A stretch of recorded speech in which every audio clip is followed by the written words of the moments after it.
Fala Dev, beleza? Boas-vindas à primeira aula prática da missão React aqui no NLW Together. Eu tô muito ansioso, tenho certeza que você também tá com muita ansiedade aí para esse evento, para saber a aplicação que a gente vai criar do Total Zero. Calma que a gente vai chegar lá, um pouquinho das ferramentas que a gente vai utilizar. Então, nessa primeira aula aqui eu vou dar um pouquinho do overview da trilha e a gente vai entrar já de cabeça no código, criando a nossa aplicação React, já conectando ali com o Firebase. A gente vai entender um pouquinho o que são essas ferramentas, o porquê que a gente vai utilizar desde o zero. Vai ser uma aula realmente para quem nunca utilizou React também entender os primeiros conceitos e como que o React funciona por debaixo dos panos, por que a gente precisa do React, não só CSS, HTML e JavaScript da forma mais tradicional. E a gente vai entender. Essa é uma edição especial, né, do NLW, como você já deve ter percebido, Together, como a gente vem falando. E o Together vem basicamente da tradução literal de juntos, né, de estarmos juntos no próximo nível.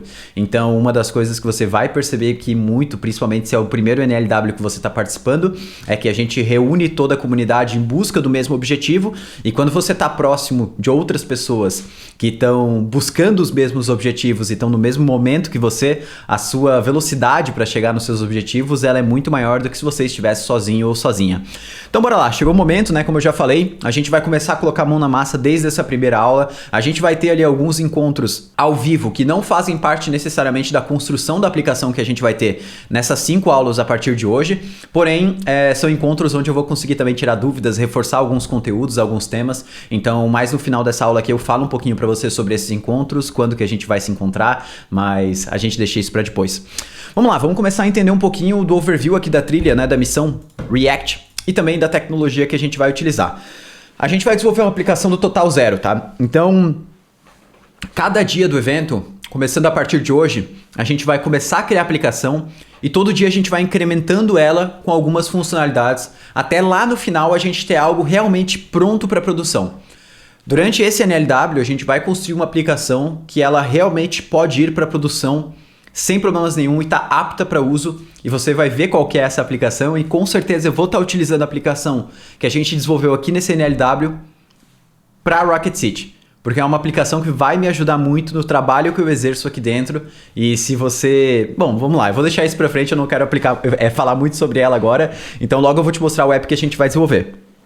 Um pouquinho sobre o React, né? Eu acho que é bom a gente entender isso, né? React ele é uma ferramenta criada pelo Facebook. Então, é uma ferramenta que surgiu dentro da construção do Facebook e depois ela foi aberta para a comunidade e aprimorada pela comunidade, e hoje, com certeza, é a biblioteca front-end mais famosa para a construção de interfaces. A gente tem outras ferramentas como Vue, Angular, Svelte, que também são excelentes, né? E também tem muito mercado, mas o React por si só é uma ferramenta que permite a gente abranger muitas áreas. Com pouco código, digamos assim, a gente consegue reaproveitar esse conhecimento para construir vários tipos de aplicação. E hoje o React ele vem sendo utilizado pela grande maioria das aplicações que você utiliza no seu dia a dia. Então, por exemplo, o Notion, que eu estou utilizando aqui, utiliza React. O Figma, que eu vou mostrar o projeto daqui a pouco, o layout do projeto, usa React. Né? A grande maioria das aplicações que a gente está utilizando no dia a dia, boa parte delas estão usando React. Né, você já deve saber, por exemplo, o Discord, né, se você está acessando a comunidade aqui do evento, onde você vai poder tirar dúvidas e entrar em contato com o nosso time e com as outras pessoas que estão participando da mesma missão que você, o Discord usa React, até inclusive para o aplicativo mobile que utiliza React Native.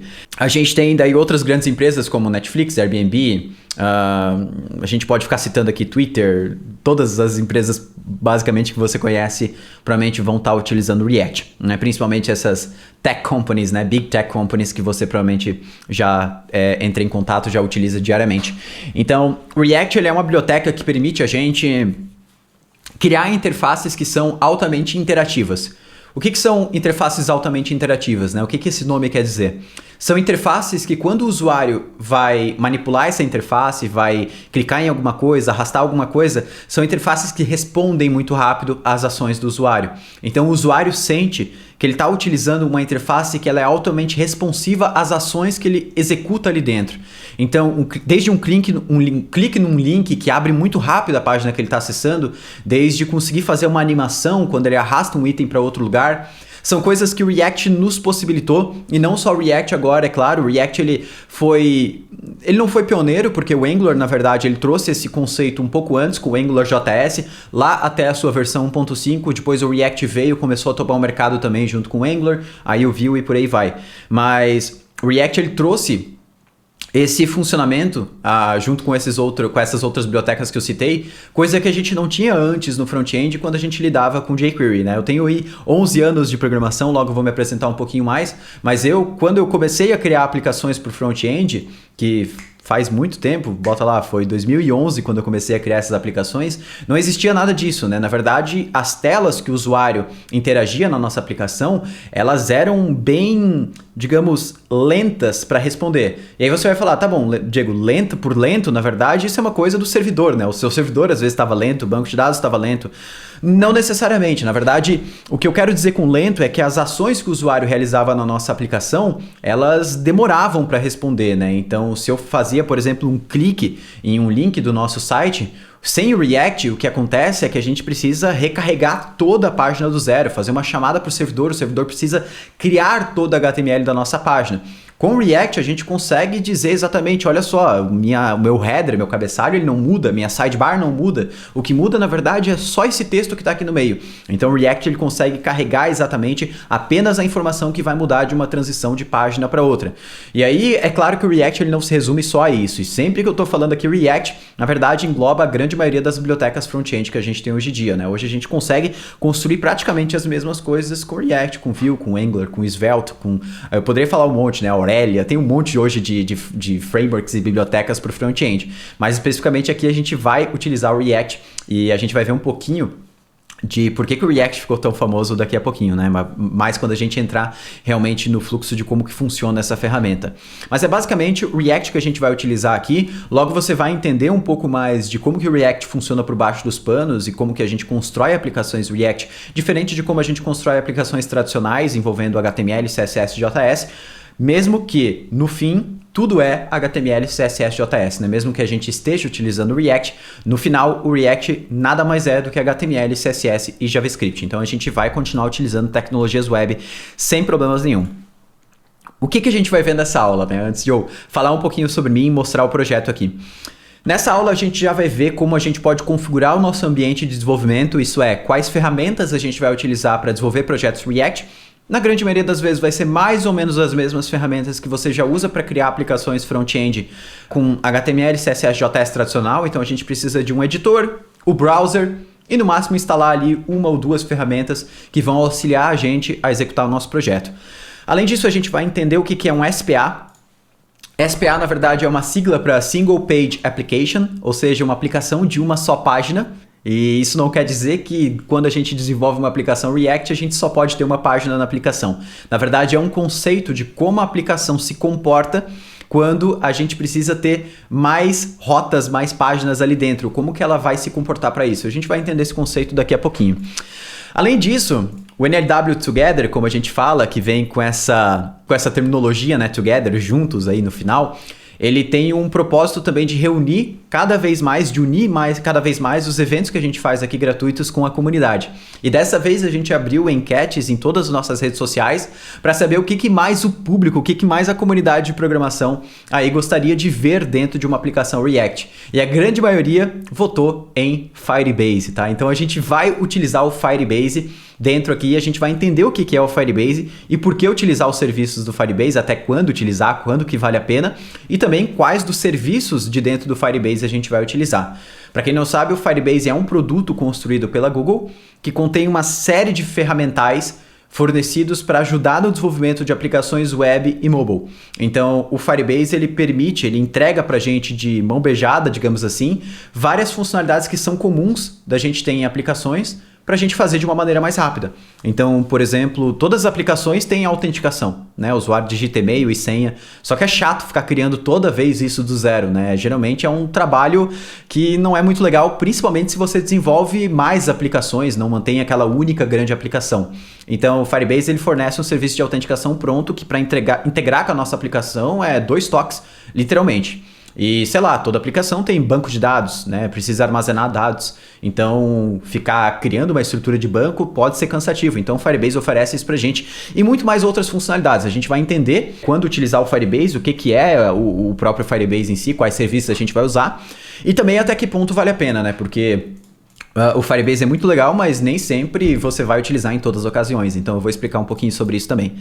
Além disso, a gente vai iniciar o nosso projeto React. Mesmo que você nunca tenha utilizado o React na sua vida, a gente vai entender como criar um projeto e o que o React faz por baixo dos panos para mostrar a interface em tela. Lembrando que o React é uma biblioteca de criação de interfaces, então ele é totalmente front-end. Ele é realmente codar interfaces. Então, é muito importante você ter isso em mente. E por que eu destaco tanto isso?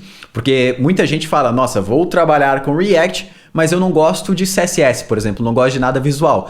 Você está entrando no lugar errado, provavelmente, porque assim, o React, ele é uma biblioteca, traz uma série de funcionalidades, permite a gente trabalhar com muita coisa que antes era muito chato fazer no JavaScript, porém ele continua sendo visual. Então você vai sim ver aqui durante as aulas CSS, vai ver sim boas práticas, tem que saber sim sobre semântica, sobre acessibilidade, sobre SEO, sobre coisas que talvez você não precise saber quando você vai trabalhar com back-end, com banco de dados ou qualquer coisa assim. E aí a gente vai ver os principais conceitos do React, como eu falei, que são componente, propriedade e estado. Para mim, esses conceitos que são a tríade do desenvolvimento React, se você domina esses três conceitos, entende muito bem como eles funcionam, você consegue construir 80% a 90% das aplicações React. São três conceitos que a gente vai ver em 15 minutos e para você vai ser realmente o que vai mudar entre sei React e não sei React.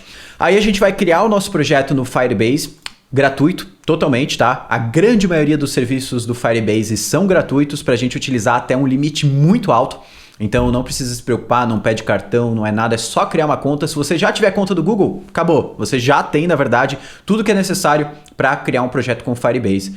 Além disso, a gente vai conectar o Firebase no React, vai ver como funciona essa integração do React com o Firebase, vai fazer ali as nossas primeiras operações dentro do Firebase para ver como que ele funciona. E também a gente vai aprender um conceito sobre variáveis ambiente. E se você nunca utilizou variáveis ambiente, vai ser muito legal você saber isso, porque as variáveis ambiente, elas permitem a gente evitar um monte de problema de segurança e ainda assim ter uma customização muito legal para trabalhar com a nossa aplicação React em diferentes ambientes. Então, o que são ambientes, né? Ambiente de desenvolvimento, ambiente de testes, ambiente de produção, ambiente de staging. Então, a gente consegue ter configurações diferentes para cada um desses ambientes. É isso que as variáveis ambiente nos permitem e a gente vai entender um pouquinho mais sobre elas. Então, aqui eu já falei o que a gente vai ver durante essa primeira aula de React. E agora falar um pouquinho sobre quem sou eu, né? Meu nome é Diego Fernandes, eu sou CTO aqui na Rocket City e sou o seu educador aí durante a trilha de React, né? Na nossa missão React aqui dentro do NLW Together e também no Ignite de React e por aí vai. Eu tenho aí mais ou menos... Eu sempre me perco nisso, principalmente que depois que veio a pandemia eu não faço mais a menor ideia de quanto tempo passou depois que começou tudo isso. Então eu vou continuar falando que eu tenho 11 anos, já deve ser 12, mas eu tenho uns 11 anos de carreira mais ou menos em programação. E eu comecei trabalhando com HTML, CSS, JavaScript no meu estágio. Eu acho que o meu primeiro site deve estar online até hoje, não vou mostrar aqui. Se vocês pedirem muito, talvez eu mostre aí até o final do NLW, vou acompanhar lá na comunidade. E comecei muito com PHP, né? Fiquei 7 anos trabalhando com PHP, com WordPress, Magento, Drupal, Joomla, Zend Framework, Laravel, CodeNighter. Então a galera aí que veio do PHP deve saber do que eu tô falando. Eu trabalhei com tudo isso, muito tempo em PHP, gosto muito da linguagem. Trabalhei um tempo com Java também, com Ruby, aprendi várias e várias tecnologias. Isso foi um dos pontos que não é que eu me arrependo, mas se eu pudesse dar uma dica pro Diego daquela época, eu falaria para ele ter um pouco mais de foco e aprender uma coisa até o final, porque isso é até uma coisa, né? Se você às vezes tá aqui na trilha de React, bom, eu tô vendo o NLW aqui de React, tô fazendo um curso de Vue ao mesmo tempo, tô vendo aqui uma aula de Angular, na faculdade eu tô aprendendo Java. Cuidado, porque o Diego fazia muito isso, eu aprendia cada final de semana uma linguagem, uma tecnologia diferente, não lembro mais de nada, não uso aquilo para nada, e se eu tivesse investido aquele meu tempo aprendendo uma coisa que eu realmente ia utilizar no mercado de trabalho, ia ter algum objetivo com aquilo, provavelmente eu teria tido objetivos, né, alcançado o meu objetivo um pouco mais rápido do que eu alcancei. Então, essa é a dica que eu dou para você. O que mais que eu posso falar do Diego? A gente sou um dos fundadores da Rocket City. Em 2017 a gente começou. E desde lá, apaixonado pelo ecossistema JavaScript, aí estudando muito essas tecnologias. E React é uma das coisas que eu mais me empolgo até hoje, porque o ecossistema é muito legal, né? A gente vê muitas coisas surgindo pelo ecossistema React e você vai ver algumas delas aqui e o quão simples é a gente construir aplicações com React hoje em dia. E bora lá, né? Já chega de falar de mim. E vamos lá, algumas dicas para quem quer chegar até o final. Primeiramente, tá? Eu vou já dar a primeira dica para você que não é bem uma dica, tá? E mais um aviso. O NLW não é trivial. O que eu quero dizer trivial? Não vai ser simples. Talvez você não vai estar acostumado ou acostumada com o ritmo que a gente tem aqui dentro do NLW. A gente pega realmente mão na massa, código atrás de código e até às vezes uma aula de 1 hora para você pode levar 2, 3 horas para você construir a mesma aplicação, o mesmo que a gente está construindo ali junto para entender todos os conceitos.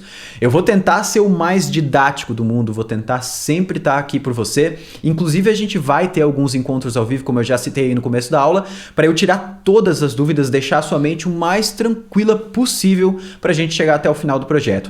Mas a grande maioria das pessoas, infelizmente, não vai chegar até o final, tá? Isso é muito, porque a grande maioria das pessoas não está acostumada com desafios, né? Geralmente quer ver um curso ali onde seja muito fácil acompanhar, aprender coisa por coisa, mas dessa maneira, na grande maioria das vezes, você não está aprendendo. Se você não está sofrendo, não está doendo, a chance de você estar aprendendo é muito baixa. Então, no NLW, você vai sentir dor para acompanhar, você vai aprender coisas, você vai sentir coisas que talvez você ainda não sentiu em outros conteúdos. Mas isso é extremamente fundamental e se você tentar fugir disso agora, já vou te preparando que o mercado é bem pior, tá? Você vai passar, quem sabe, semanas tentando resolver um bug e não encontrando a solução, mas não existe outra alternativa. Então, o que eu quero te avisar desde o começo, uma primeira dica para ir até o final, não pare quando você encontrar algum bug ou quando você estiver se sentindo desesperado ou com muita ansiedade. Não pare, é isso que vai diferenciar você das demais pessoas que não vão chegar até o final aqui do NLW. Próxima dica aqui, que agora é uma dica mais leve, vamos lá. A dica mais leve que eu tenho aqui para você é entre na comunidade do Discord. O nome do evento já diz NLW Together, ou seja, juntos. Se você não tá lá na comunidade do Discord, você tá perdendo grande parte do evento. Porque como a gente sempre diz aqui, ter várias pessoas ao seu lado, tirando dúvidas, conversando, fazendo networking, no mesmo momento que você e com o mesmo objetivo que você, faz você avançar muito mais rápido do que simplesmente ficar estudando sozinho ou sozinha na sua casa, vendo ali fóruns, Stack Overflow ou qualquer coisa assim. Dentro da comunidade do Discord, a gente tem todo mundo que está aqui na missão participando lá, tirando dúvidas, conversando, trocando ideia, quem sabe sugerindo novas funcionalidades aqui para a aplicação. Então lá é um lugar muito bom para você estar. O link da comunidade está inclusive aqui dentro dessa página onde você está vendo o vídeo. Se você estiver vendo o vídeo através da página do Next Level Week, né? Então vá lá na página do Next Level Week, se você não está nela, se está, sei lá, pela página do YouTube, acesse o link da comunidade e entra lá. O Discord é gratuito, tem aplicativo para celular, tem versão web, tem versão desktop. Eu recomendo muito que você baixe o aplicativo, seja o aplicativo desktop ou o mobile mesmo, porque é muito mais fácil utilizar do que a versão web, tá? Como que a comunidade funciona, né? Lá dentro da comunidade, deixa eu até entrar aqui no Discord, vão ter outros chats acontecendo aqui dentro, tá? Vocês não se preocupem, eu vou tentar entrar direto aqui na comunidade. Então, aqui dentro, eu tenho acesso a todos os canais, porque eu sou admin, mas aqui você vai encontrar a missão React, que é onde você tá, né? Aqui dentro você vai ter, então, todos os canais de anúncios, canais de materiais, o canal de dúvidas frequentes, o canal geral, que ele é muito mais para networking, não para tirar dúvidas. E aí tem um canal para cada aula, tá vendo? Aula 1, aula 2, aula 3, aula 4, aula 5. Por exemplo, essa aula que a gente está tendo agora, aula 1. Se você quer tirar qualquer tipo de dúvida sobre algo que eu falei aqui, só mandar aqui dentro desse canal e toda a equipe da Rocket City vai estar ali disponível para conversar com você e também todas as pessoas que estão participando. Outra dica que eu dou para você, tente ajudar outras pessoas que estão nesse mesmo período com dúvidas que você já tenha passado. Isso vai, com certeza, te dar uma sensação de, digamos, de gratidão muito legal pela pessoa que você ajudou. Como tirar dúvidas técnicas? Esse aqui é um ponto muito importante que eu não quero pular, tá? Muita gente vem aqui, vai lá, pega o celular, tira aquela fotona da tela pra gente e fala, olha, o meu código não tá funcionando. É muito difícil pra gente enxergar tirando dessa forma a dúvida, né? Então, na grande maioria das vezes, formular a dúvida é uma coisa que a gente tem que aprender na nossa carreira de programação. Primeiro, qual o código que está dando erro, né? Quando que começou a dar esse erro? O que você estava escrevendo ali na hora que começou a dar esse erro? Qual que é o erro? E aí tudo bem, pode ser uma print do erro. E se você for colocar algum código aqui dentro, olha, eu botei esse código aqui e deu tal erro. No Discord você pode colocar sempre aspas aqui, ó. E a linguagem que você está utilizando, a extensão da linguagem, por exemplo, JS, JavaScript, TS, TypeScript e por aí vai. Então, 3 aspas, JS. Aqui você consegue colocar o código, ó, e ele faz um syntax highlight aqui, né? Então, ele vai fazer, digamos, vai colocar aqui as cores de acordo como se fosse realmente a sintaxe da linguagem. Diferente se você só enviar assim, ó, ele vai ficar tanto com a fonte que não é monospaced, que não é uma fonte de código, e também não vai colocar as coresinhas. Então, pra gente é muito mais fácil entender um código quando ele tá nesse formato. Se o código for muito grande mesmo, assim, realmente que não dá para enviar no Discord, né, você pode utilizar o Gist do GitHub. Então, o GitHub ele tem um serviço de compartilhamento de código, que você vem aqui e coloca o nome do arquivo. Ah, o meu arquivo é o index.js. Coloca o código todo aqui dentro, ó, ele também tem um syntax highlight aqui. Você bota todo o código aqui dentro, cria o Gist como público, né? Vem aqui, ó, create public Gist, e pronto, você encaminha essa URL aqui e a gente já vai ter acesso ao código. Inclusive, um Gist pode ter mais arquivos, né? Você pode colocar mais arquivos aqui embaixo. Até aí tudo bem, a gente já entendeu como tirar dúvidas técnicas. Próximo ponto, se conectem e façam duplas, né? Isso aqui é um ponto muito importante, tá? NLW Together, ele vem de juntos, novamente. Isso é um dos pilares do nosso método, né? Estar junto, estar com a comunidade, o grupo em si. Então, se você conseguir se conectar com outras pessoas e fazer duplas ou até grupos de estudo para a aplicação que a gente vai desenvolver aqui no NLW, o seu avanço é certeiro. É muito maior a chance de você chegar até o final, consumir todo o conteúdo que tem aqui, do que se você realmente fizer tudo sozinho, não se conectar com ninguém e, quem sabe, até desistir no meio do caminho porque está se sentindo perdido, ou sozinho, ou qualquer coisa assim. Então, uma dica, faça grupos, beleza? Próximo ponto, apresentações no network, né? Então, aqui dentro do canal, a gente vai ter aqui em cima, ou aqui embaixo, vai ter um canal que eu não tô encontrando aqui, tá? Que ele se chama NLW, se eu não me engano. É que como eu tenho muito canal aqui, eu já tô perdido. Mas ele vai ter um canal aqui dentro que vocês vão conseguir encontrar na comunidade que se chama Network, que é onde vocês podem se apresentar e se conectar. Eu já vi muita gente nesse canal aqui mandando a sua apresentação e aí outra pessoa da mesma cidade que conhece aquela pessoa vai lá, meu Deus, eu não acredito que você tá aqui. Começam a conversar e trocar uma ideia e rende boas amizades aí. Então assim, se apresentem no canal Network, falem de onde vocês vão, quanto tempo estão trabalhando com programação. Se vocês estão vindo de outra linguagem, outra ferramenta que vocês usavam hoje, ou se vocês já usam React aí há muito tempo e estão aqui realmente só para ver a cara feia do Diego. Então assim, apresentações no Network, enviem lá. Outra coisa, a gente vai ter desafios durante a semana, isso é muito legal, com brindes.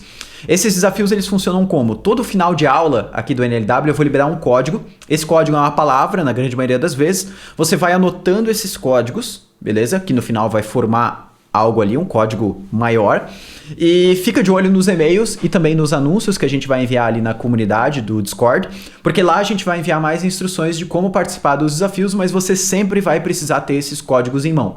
E aí você vai poder ganhar aí canecas, camisetas, e não vou poder falar, tem outras coisas muito legais que a gente preparou e tudo exclusivo desse NLW. A gente preparou um monte de kit, um monte de material, designs todo próprios para esses brindes que a gente vai dar aqui durante o NLW. Então fica até o final, acompanha tudo que vai ser muito massa. E eu vou estar lá dentro da comunidade também, interagindo com a galera que entrar na comunidade de React ali no NLW. Eu vou estar lá diariamente conversando com o pessoal, quando eu não estiver, claro, gravando as aulas aqui para o evento. E agora chegou o momento que todo mundo espera, né? A apresentação do projeto que a gente vai desenvolver durante essa semana aí.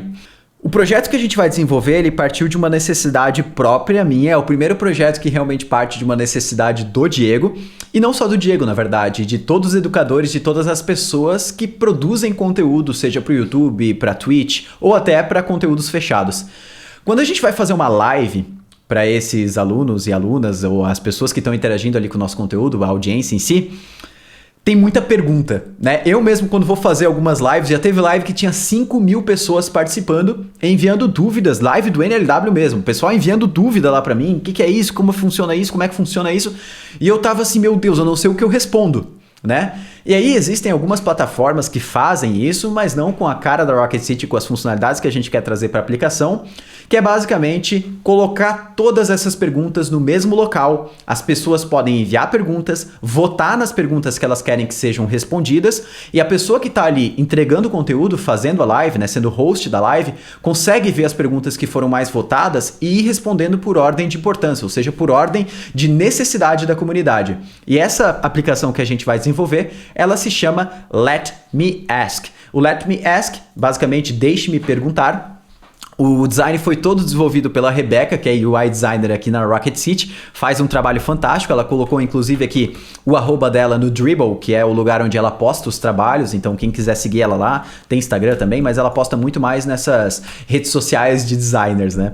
E aqui a gente vai entender um pouquinho mais sobre a aplicação. Então, o Let Me Ask, a pessoa vai poder fazer o login na aplicação utilizando o Google, tanto para criar uma sala de perguntas e respostas, ela precisa ter um login, quanto para enviar uma pergunta para uma sala já existente, ela precisa ter login também.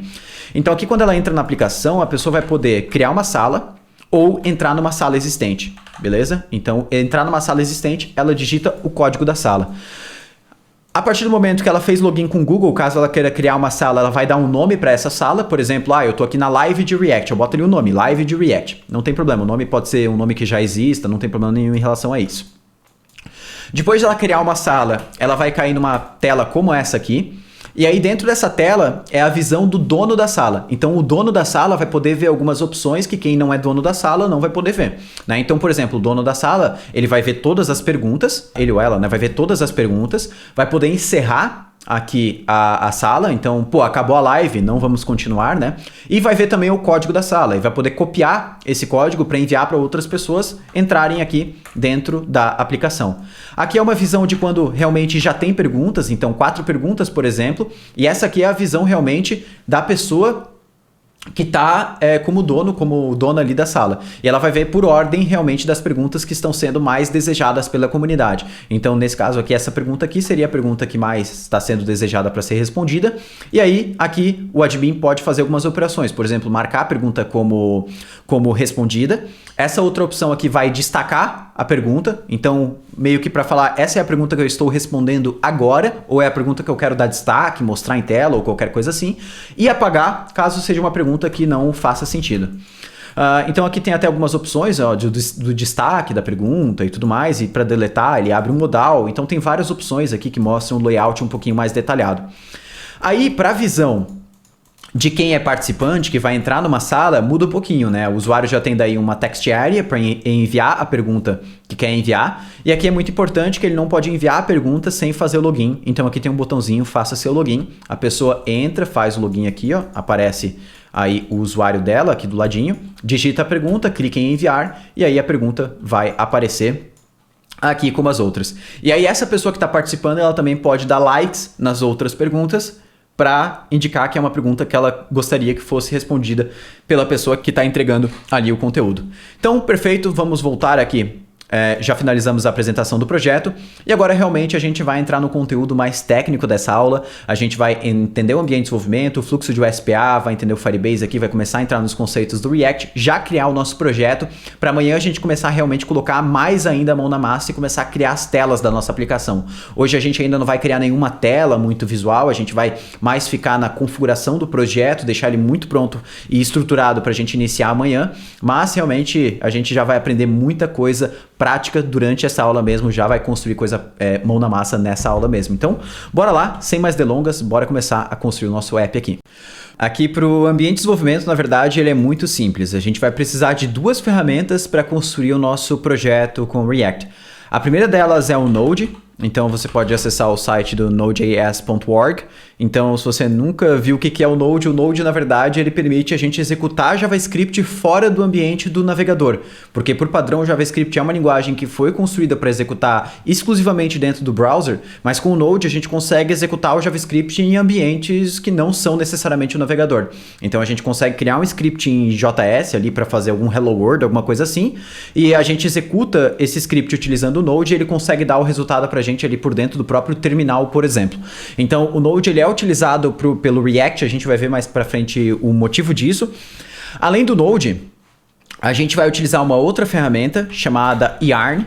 O Yarn, na verdade, ele é um gerenciador de pacotes criado por pessoas que trabalhavam antes dentro do Facebook. E o Yarn, ele nada mais é do que uma forma da gente conseguir instalar códigos de outras pessoas dentro do nosso projeto. Então uma outra pessoa instalou fez lá uma biblioteca para facilitar a gente a lidar com o Firebase, por exemplo. A gente instala ali uma biblioteca do Firebase e a gente tem acesso a uma SDK, né, a várias funcionalidades prontas para a gente utilizar.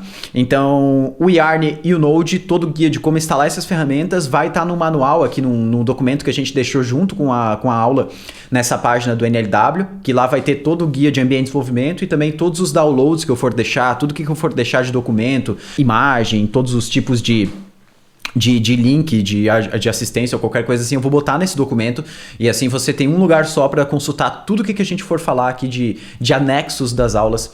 Então lá vai ter um guia completo de instalar o Node e o Yarn nos 3 ambientes, Windows, Linux e Mac.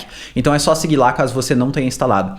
Se você já tiver instalado o Node, é só muito importante que você tenha o Node instalado na sua versão LTS, né? Long Term Support, que é basicamente a versão que vai oferecer o melhor suporte para você. Eu estou aqui na versão 14.16.1, aqui ele já está na 14.17.1, mas não tem tanta necessidade, eu posso até, se eu quiser aqui, instalar a última versão, a 17.1 aqui, mas o mais importante é que você esteja numa versão pelo menos na 14 aí, que é a versão atual, e estar na última versão também é um pouco problemático, porque talvez alguma coisa possa não funcionar da melhor forma, que é a versão 16, então eu recomendo sempre a LTS.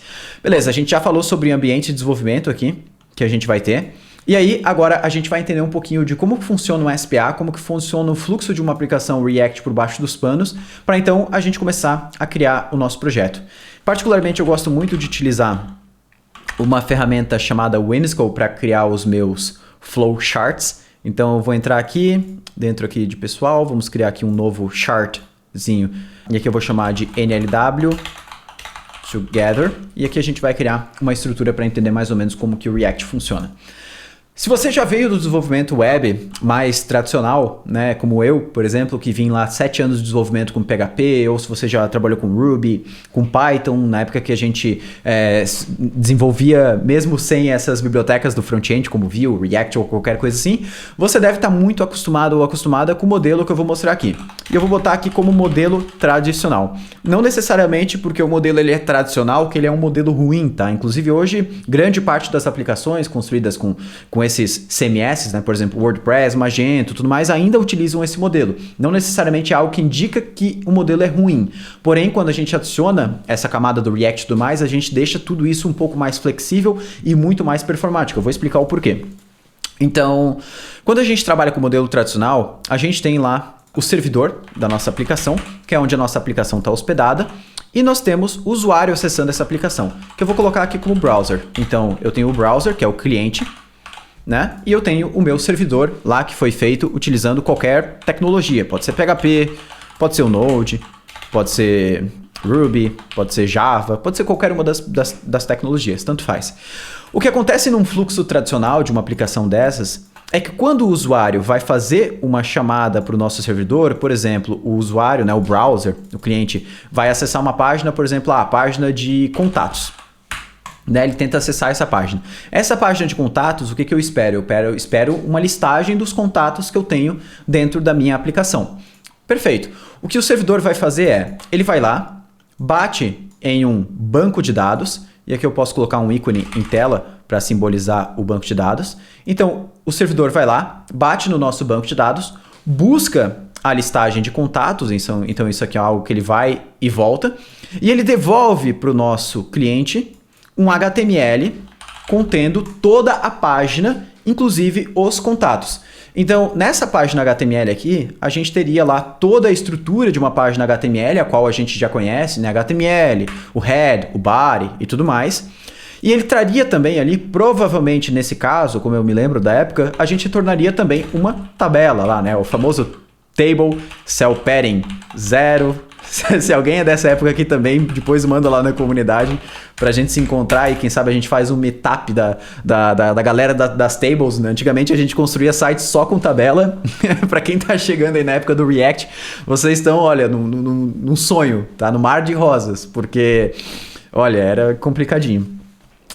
Tá, a gente devolvia lá a tabela e dentro lá a gente vai ter cada registro de um contato, ele vai estar lá dentro de uma table row, né? Daí teria lá os table data aqui, que seriam as informações. Então cada contato lá teria o nome, né? Então, sei lá, Diego, contato e tudo mais. Ou seja, o que eu tô querendo dizer com tudo isso? No modelo tradicional, cada vez que o browser, que o cliente acessa alguma rota, algum recurso que ele precisa obter do servidor, o servidor faz o que ele precisa, por exemplo, vai no banco, conecta com uma API externa ou qualquer coisa assim, e a resposta que ele dá para o cliente é um HTML completo da resposta. Por exemplo, se o browser está requisitando uma lista de contatos, ele devolve o HTML completo da tela da listagem de contatos. Se o usuário está precisando de uma tela de login, o servidor devolve a tela de login.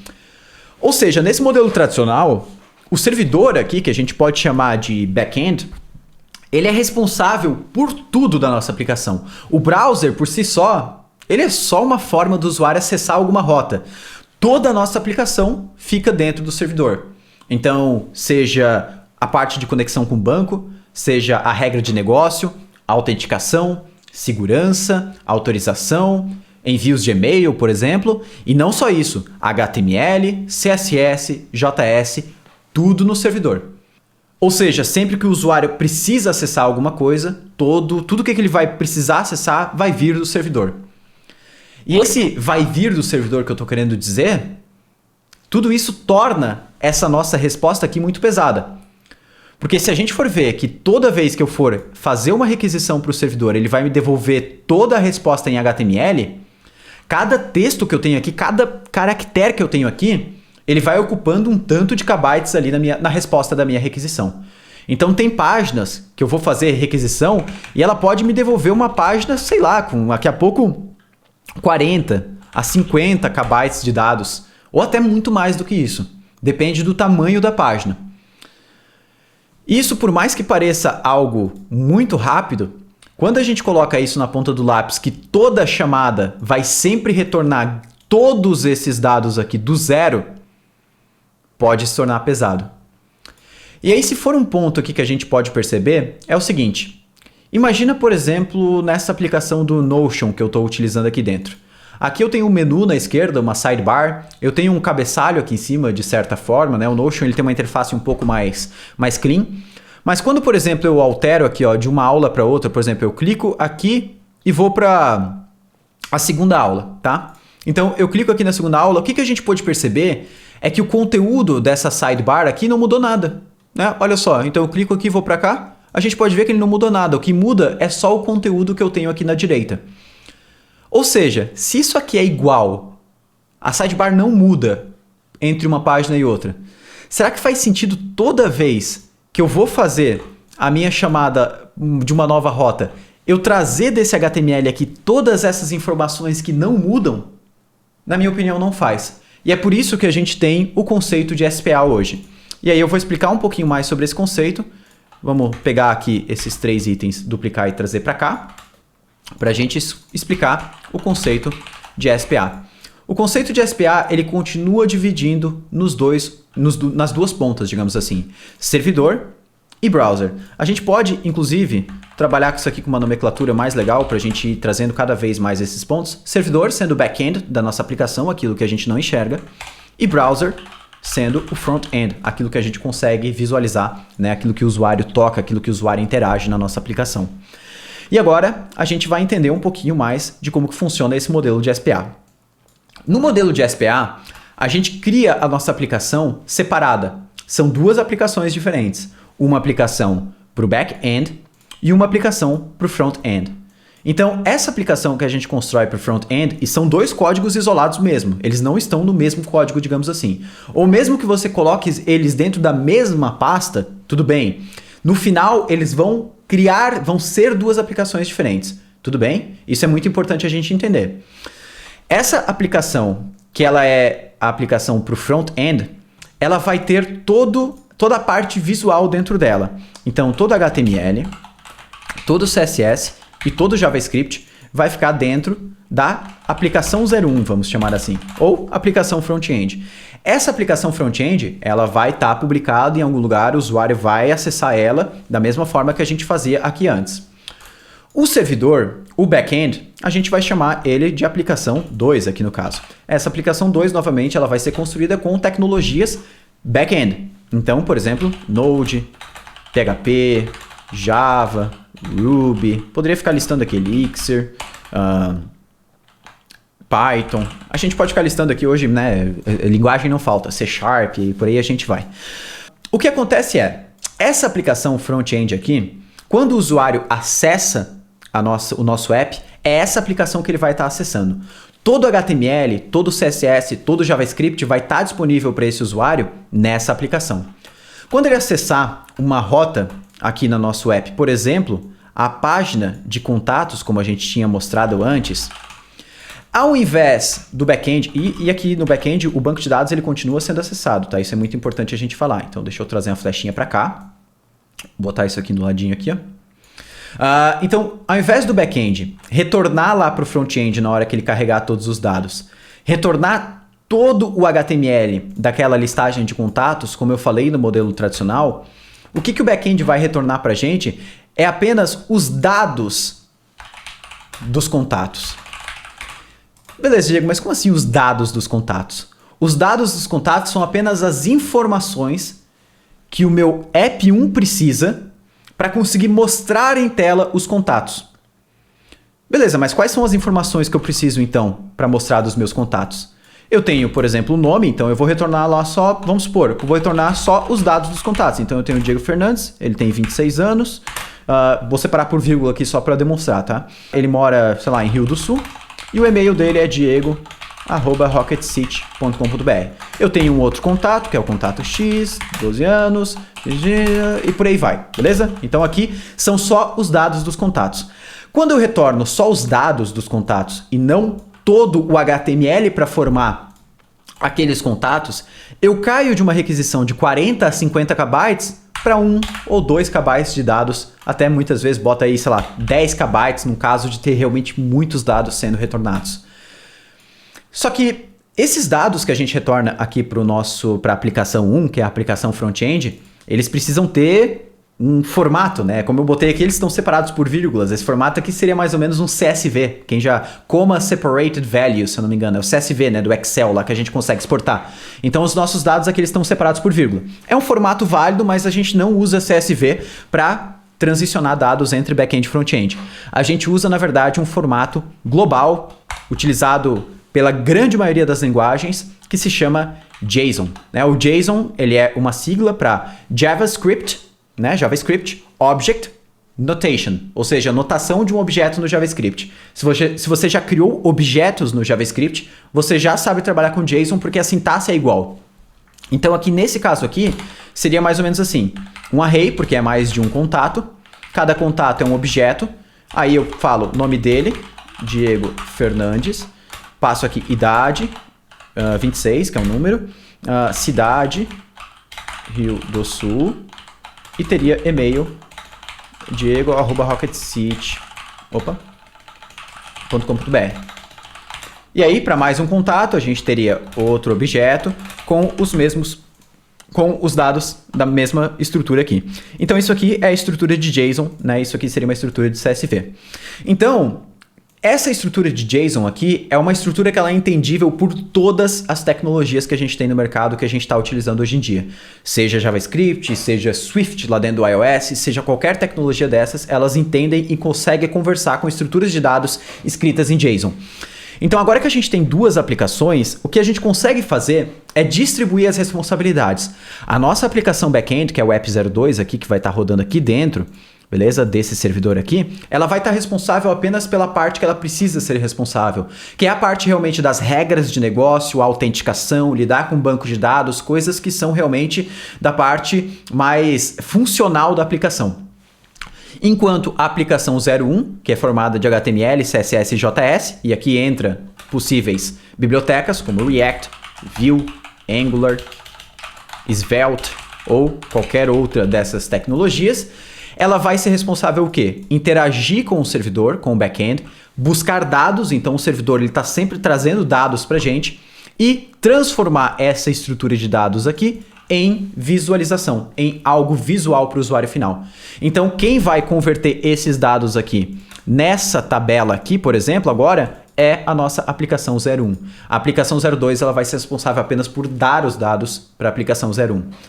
Beleza, Diego, tudo bem, a gente separou, deixou melhor, né? A gente conseguiu dividir aí uma pessoa antes que fazia tudo agora em talvez 2 vagas no mercado, uma pessoa para fazer uma pessoa para fazer outra, mas e aí, né? O que eu ganho com isso?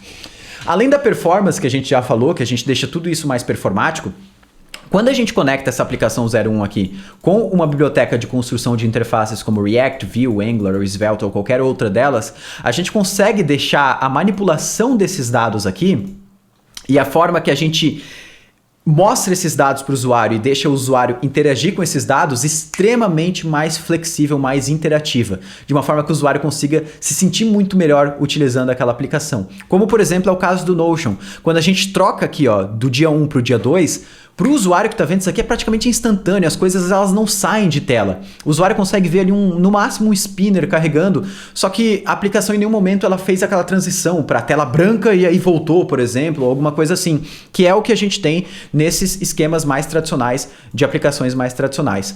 Fora isso, quando a gente está trabalhando com uma estrutura de dados como, por exemplo, o JSON, que o nosso back-end ele retorna não o HTML e sim apenas os dados do usuário, para eu ter, daqui a pouco, anexado aqui nesse front-end, não só uma versão web da nossa aplicação, mas uma versão mobile, por exemplo, feita com, sei lá, Swift, né? A gente desenvolve lá uma versão iOS mobile com Swift. A gente faz lá uma versão em Kotlin para Android.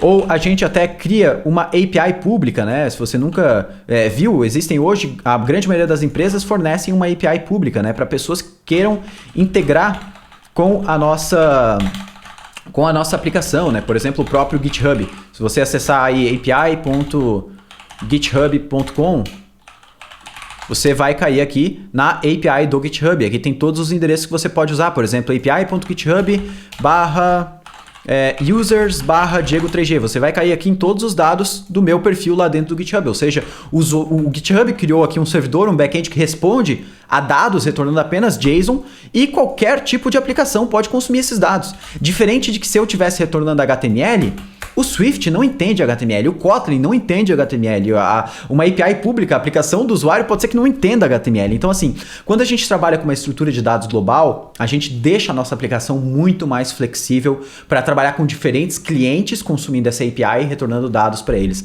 Então assim, essa foi a visão geral e provavelmente dentro do NLW a visão mais detalhada e mais completa que eu dei sobre o fluxo de uma aplicação SPA e como que ela funciona. Então assim, se você nunca tinha trabalhado com SPA antes, nunca tinha trabalhado com React, com Vue, com Angular, espero que você entendeu, mas se ainda não entendeu, ainda fica uma pulguinha atrás da orelha, fica tranquilo, fica tranquila, que ao longo do desenvolvimento da aplicação ainda vai ficar cada vez mais claro, principalmente quando a gente desenvolver, criar o projeto, vai ficar claro entender. E aí a gente cai no Firebase. Por que a gente vai utilizar o Firebase? O Firebase é uma aplicação sensacional, é uma ferramenta sensacional desenvolvida pela Google. Como eu já falei antes, essa ferramenta ela traz um monte de funcionalidades que são muito comuns em a gente ter na nossa aplicação, que às vezes fica chato a gente ficar criando toda vez aquilo do zero, ou quando a gente quer colocar um projeto rápido no ar, o Firebase ele é muito bom para isso. Principalmente quando a gente precisa de velocidade e talvez a gente não tenha tanto conhecimento na parte do back-end. Então o Firebase ele é quase que um back-end as a service, como a gente fala. Quase não, é a proposta deles. Até se você procurar pela sigla BaaS, Back-end as a Service, é o que o Firebase, é a proposta do Firebase. Fornecer a grande parte das funcionalidades que a gente teria nessa camada aqui, que a gente construiria utilizando alguma dessas tecnologias, por exemplo, como um serviço. Ou seja, é um back-end pronto para eu utilizar e eu manipulo ele através aqui da própria interface do Firebase, que a gente vai ver como é que utiliza. Beleza, que serviços que a gente vai usar do Firebase? A gente vai utilizar 2 serviços do Firebase entre tantos que ele tem. Os 2 serviços são a autenticação, então como a gente quer fazer aquela autenticação, a pessoa poder autenticar na nossa aplicação utilizando o Google, a gente vai usar o Firebase. Diego, eu conseguiria fazer isso sem o Firebase? Com certeza. Daria mais trabalho? Com certeza. Segundo ponto que a gente vai utilizar, banco de dados. Então o Firebase ele oferece duas alternativas de banco de dados. Eu já vou explicar mais para frente qual delas a gente vai utilizar e a motivação. E a gente vai usar o banco de dados lá dentro. Então a gente consegue armazenar dados dentro do Firebase, consumir esses dados, salvar, listar informações, editar, deletar e tudo mais. O Firebase oferece tudo isso pra gente. É como se a gente tivesse um banco de dados, realmente um SGDB, como a gente fala, um sistema de gerenciamento de banco de dados, SGBD, dentro do Firebase. A gente consegue lá criar registros, deletar, listar e por aí vai. E a gente vai conseguir fazer as operações do banco de dados direto de dentro da nossa aplicação aqui que está rodando no front-end. Então aqui dentro do nosso front-end eu já vou conseguir fazer essas operações. Beleza, aqui um ponto só que eu queria trazer que é muito importante, né? Firebase faz sentido em todas as aplicações? Talvez não, tá? Porque assim, o mais importante do Firebase, na minha opinião, é principalmente quando você está querendo colocar uma ideia rápido, tirá-la do papel e colocar em prática. Quer dizer que o Firebase não serve para aplicações grandes? Não, não quer dizer isso. Quer dizer que provavelmente em aplicações maiores você vai utilizando cada vez menos recursos do Firebase e focando em utilizar esses recursos mais específicos do Firebase para funcionalidades específicas da aplicação. É provável que você comece, quando a sua aplicação ficar grande, eu vou utilizar o Firebase para resolver essa funcionalidade aqui do meu app, mas não todo o app estando dentro do Firebase. Então isso é muito comum, e não só com o Firebase, com qualquer alternativa back-end as a service, beleza? Vamos lá, agora a gente vai iniciar com o React, começar a entender os conceitos do React, já criar o nosso projeto e também conectar ele com o Firebase. Então, bora lá, para a gente iniciar o nosso projeto com o React, existem várias alternativas, muitas mesmo, assim, existem templates prontos que a comunidade desenvolveu, que já vem com estrutura de pastas e tudo mais. Aqui a gente quer começar da maneira mais enxuta possível, até para ter a menor quantidade de fricção, né, de atrito nos entendimentos ali que a gente vai ter. Então a gente vai começar da maneira mais simples exposta pela comunidade de React para iniciar um projeto React, que é usando uma ferramenta chamada Create React App, né, que traduzindo, criar aplicação React, que é desenvolvida pelo próprio Facebook, mantida pelo Facebook, que é quem mantém também o React, como sendo, digamos, um start point, né, um ponto de início ali para a gente iniciar qualquer tipo de aplicação React. Existem outras, a gente vai falar sobre isso mais no futuro, mas a gente vai começar criando a nossa aplicação com essa ferramenta e logo depois da gente criar o projeto eu vou falar o que essa ferramenta traz junto e por que a gente não vai sair abrindo o editor e criando arquivo por arquivo do zero da nossa aplicação, beleza? Então, vamos lá. Estou aqui com o Node instalado, agora na versão LTS já. Eu vou começar acessando aqui um caminho no meu terminal aqui.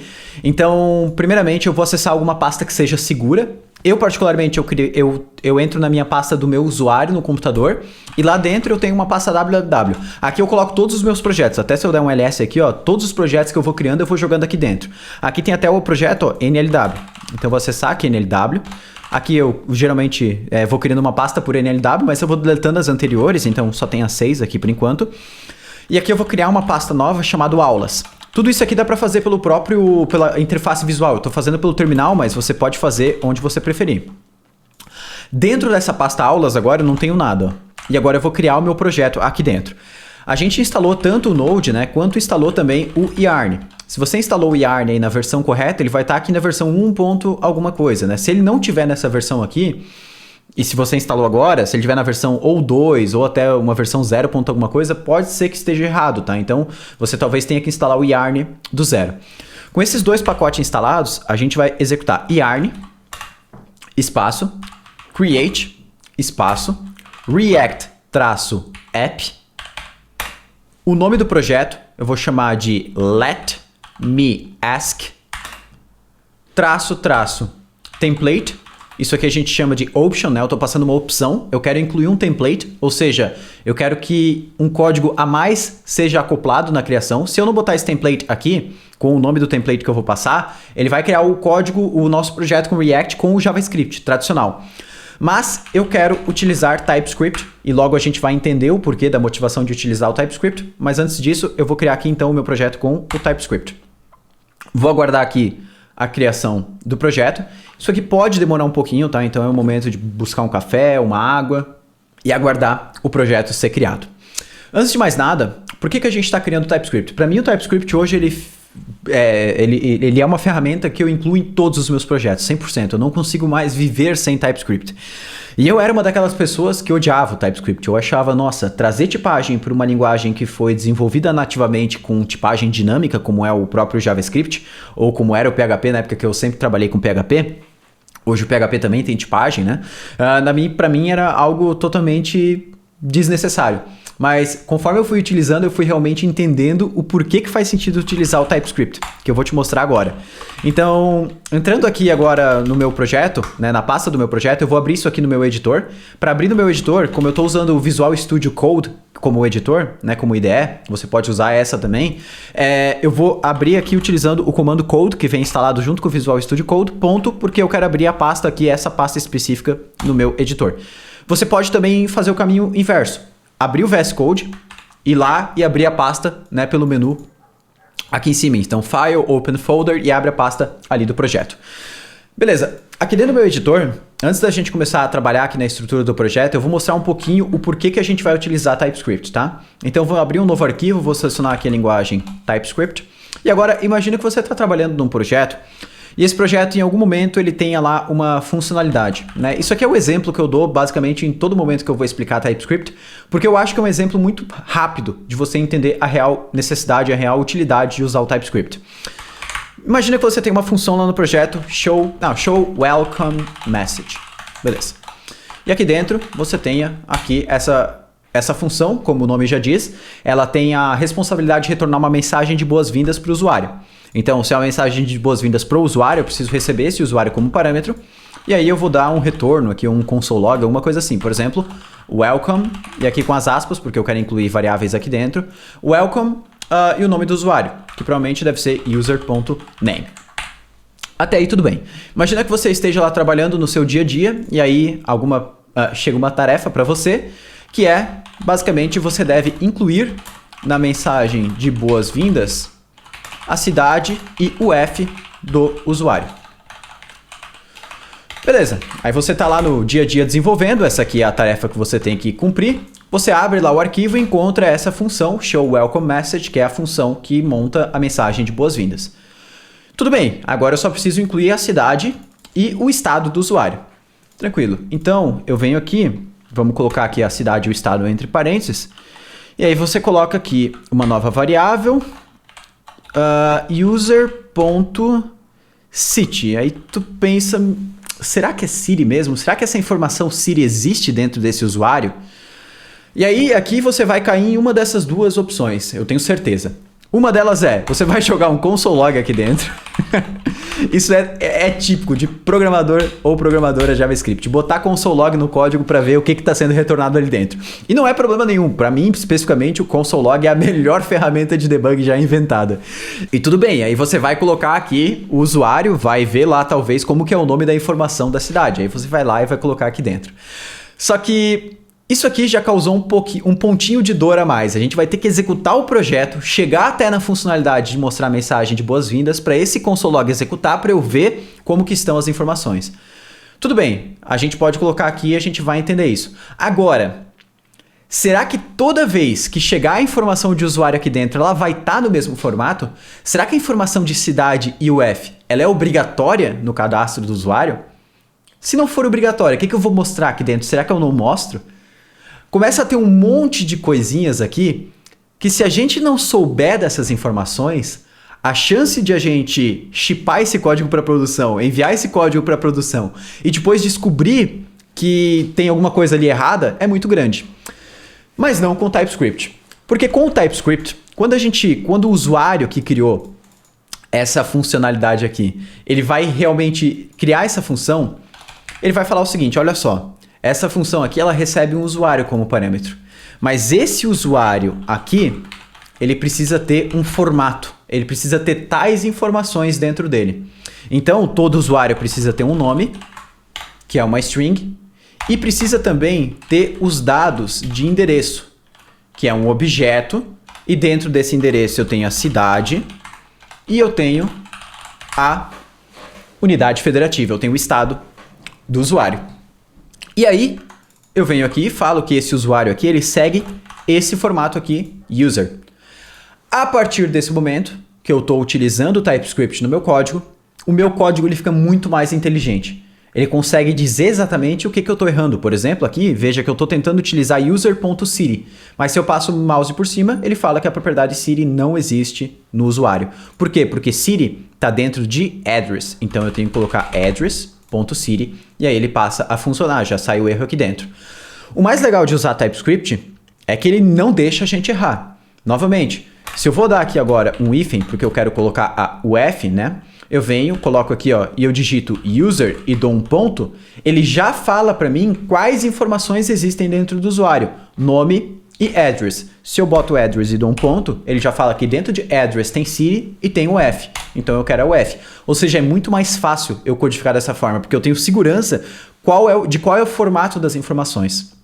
Diferente que, se eu não tivesse isso aqui, quando eu dou um user ponto aqui, ó, não tem nada, né? Isso aqui é no máximo o Tab9, que é uma extensão que eu tenho aqui de inteligência artificial. Ela tenta identificar o que é, mas não necessariamente ela vai acertar sempre, né? Então, eu não tenho todas essas informações disponíveis para mim. O editor ele fica mais burro, digamos assim. Outra coisa, quando eu for chamar essa funcionalidade em algum momento, e eu for passar aqui para ela um usuário, quando eu dou um Ctrl espaço aqui também, para eu passar uma informação, e a informação que ela está esperando é um usuário, só de dar o Ctrl espaço ela já fala, ó, as informações que a função espera, que é o nome e o address. Eu passo o nome aqui, se eu passar o nome num formato que ele não espera, por exemplo, o nome aqui é Diego, né? Eu estou passando. Se eu passar o nome como que não é uma string, quando eu passo o mouse por cima, ó, ele fala que o tipo número, né, o número que eu estou passando aqui, não é assinável ao tipo string, ou seja, ele não consegue fazer essa associação. Eu preciso enviar realmente um texto aqui dentro. Aí eu posso enviar o address aqui dentro, ó, e aí posso enviar cidade e posso enviar o estado, e aí ele para de dar erro. Se eu não enviasse alguma dessas informações, ele já dá erro aqui, ó, address, propriedade UF, está faltando no address, né? Então, o TypeScript ele evita e ele ajuda principalmente a experiência de desenvolvimento. O TypeScript é uma ferramenta que não necessariamente é exclusiva para evitar erros em produção. Ela é exclusiva para a gente evitar erros durante o desenvolvimento. Ela facilita o desenvolvimento. No começo, é claro que existe uma curva de aprendizado, assim como qualquer coisa que a gente vai utilizar na nossa vida, assim como testes, por exemplo, né? Testes, quem começa a trabalhar com programação não gosta de fazer testes, acha perda de tempo. E TypeScript é a mesma coisa. Só que a partir do momento que você começa a perceber as vantagens de desenvolver, principalmente numa codebase, né, num código que já tem TypeScript, você vai perceber as vantagens que tem e a segurança que você tem de dar manutenção nesse código diferente de um projeto que não tenha TypeScript. Então agora a gente vai voltar no nosso projeto, agora que a gente já entendeu o porquê de utilizar TypeScript. E aqui eu posso ver que quando a gente iniciou o nosso projeto com React, ele trouxe alguns arquivos prontos, né? Alguns arquivos aqui. Gitignore é configuração do Git, né, do sistema de controle de versão, não vamos utilizar agora. Package.json. Todo projeto JavaScript vai ter um package.json. O que é o package.json? Basicamente um arquivo que armazena nome, versão do nosso projeto e as dependências. Dependências são aqueles códigos de terceiros que a gente acopla ao nosso código. E aqui a gente pode ver algumas dependências, como o React DOM, que é a integração do React com a DOM, né, com a árvore de elementos, é o que faz o React funcionar na web, no browser. React Scripts, TypeScripts e por aí vai. Aqui alguns scripts que são basicamente alguns atalhos que a gente pode executar. Então, para iniciar o nosso projeto, para realizar os testes, para fazer build, por aí vai, algumas configurações que a gente não vai mexer agora. Ele vem com README também, né, que é um arquivo de documentação, eu posso remover, eu não vou utilizar. Configurações do TypeScript, então todo projeto que usa TypeScript tem configurações do TypeScript. A gente não vai precisar mexer nisso. Yarn.lock é basicamente um arquivo criado pelo próprio Yarn, que ele ajuda ao Yarn entender em próximas vezes que eu executar a instalação de dependências dentro desse projeto. Agora ele já executou sozinho, mas as próximas vezes que eu executar instalação de dependências, ele já vai entender mais fácil aonde que está cada dependência para buscar resolver isso de uma maneira muito mais rápida. E também qual dependência depende da outra e por aí vai. Node Modules é onde fica aí o buraco negro do JavaScript, que é a pasta pesada, digamos assim, que é onde ficam todas as dependências que a gente instalou. Então, tudo isso que está aqui dentro, ó, elas são convertidas nessas pastas que tem aqui dentro. Pô, Diego, mas eu tenho aqui 10, 12 dependências e aqui dentro eu tenho, sei lá, 200. É porque uma dependência pode depender de outra, que pode depender de outra, isso é recursivo e pode ir acontecendo de gerar mais pastas aqui dentro. Além disso, a gente tem a pasta src, source, e a pasta público, né? O que é público da nossa aplicação. O que eu vou fazer aqui para a gente iniciar, para deixar isso aqui o mais sucinto possível, é remover o máximo de arquivos que a gente não vai precisar se incomodar agora. Essa estrutura ela acaba trazendo coisas desnecessárias para um primeiro momento. Então aqui no public eu vou remover tudo que não é o index.html. Então a gente vai remover todos os arquivos que não são index.html. Na pasta src eu vou remover tudo o que é CSS, o teste, outro CSS, logo, report web vitals e setup tests. Eu vou deixar apenas os 3 arquivos, app.tsx, index.tsx e react.app.env.d.ts. Agora no arquivo index.html, aqui de dentro, eu vou remover tudo que não seja esse meta charset, o TF8, e esse meta viewport content width, device width, initial scale 1. E o title também eu posso deixar. O resto eu vou remover tudo, ó. E o favicon aqui posso remover também. Vão ficar apenas essas 3 linhas aqui e eu posso já botar o nome da nossa aplicação, Let Me Ask. Perfeito? Aqui embaixo, agora no body da nossa aplicação, vou remover essa parte de comentários. Essa div id root, ela precisa ficar aqui. A gente vai entender o porquê logo mais. Vou salvar isso aqui agora. No meu index.tsx, eu vou remover essas linhas aqui embaixo, comentários e esse report web vitals. Vou remover a importação do report web vitals e a importação do index CSS. O resto eu vou deixar igual. Logo a gente vai falar mais sobre esse arquivo aqui. No app, eu vou remover todas as importações. E aqui dentro, onde tenho esse HTML, tá vendo essa div? Eu vou colocar apenas um H1 Hello World.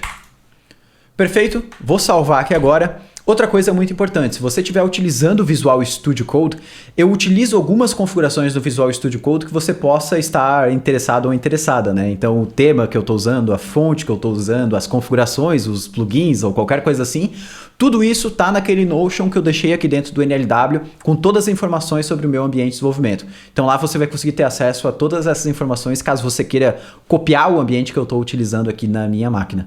E o sistema que eu estou usando operacional, ele é o Ubuntu com a interface do KDE, né, que fica Kubuntu, digamos assim. E é por isso que eu estou com essa interface um pouquinho diferente de um Linux mais tradicional. Beleza, agora que a gente já está com o nosso projeto aqui mais limpo possível, eu vou aqui no meu terminal e eu estou abrindo o terminal do próprio Visual Studio Code, que a gente pode vir aqui em Terminal, New Terminal, aqui ó, e ele abre esse terminal. Eu vou dar um yarn start, que basicamente ele vai inicializar o nosso projeto, vai abrir aqui o navegador com aquele Hello World, e esse Hello World ele está vindo da onde, né? Ele está vindo aqui de dentro desse app.tsx. A gente já vai entender o que é tudo isso, tá? Eu só passei rápido para a gente ver rápido alguma coisa em tela, mas esse Hello World aqui é o que está em tela. Inclusive, se eu modificar ele de alguma forma, vir aqui botar um D a mais e salvar, nem preciso atualizar a página do browser e a gente já vai ter essa informação atualizada aqui pra gente. Isso aqui se chama Fast Refresh dentro do React, que é uma ferramenta, né, uma tecnologia introduzida no React. Antes ela tinha outro nome, que se chamava Hot Module Replacement, mas o Fast Refresh ele basicamente permite que a nossa aplicação tenha a sua parte visual atualizada, sem o usuário precisar ficar dando reload no nosso app. Beleza, agora que a gente já entendeu aqui o mínimo de criar uma aplicação React, vamos até voltar lá para dentro aqui do Notion aqui. A gente já iniciou com o React e agora a gente vai aprender os principais conceitos do React, mas antes a gente vai entender o que está acontecendo por trás aqui dessa estrutura para o nosso Hello World estar aparecendo lá na tela no final das contas, tá?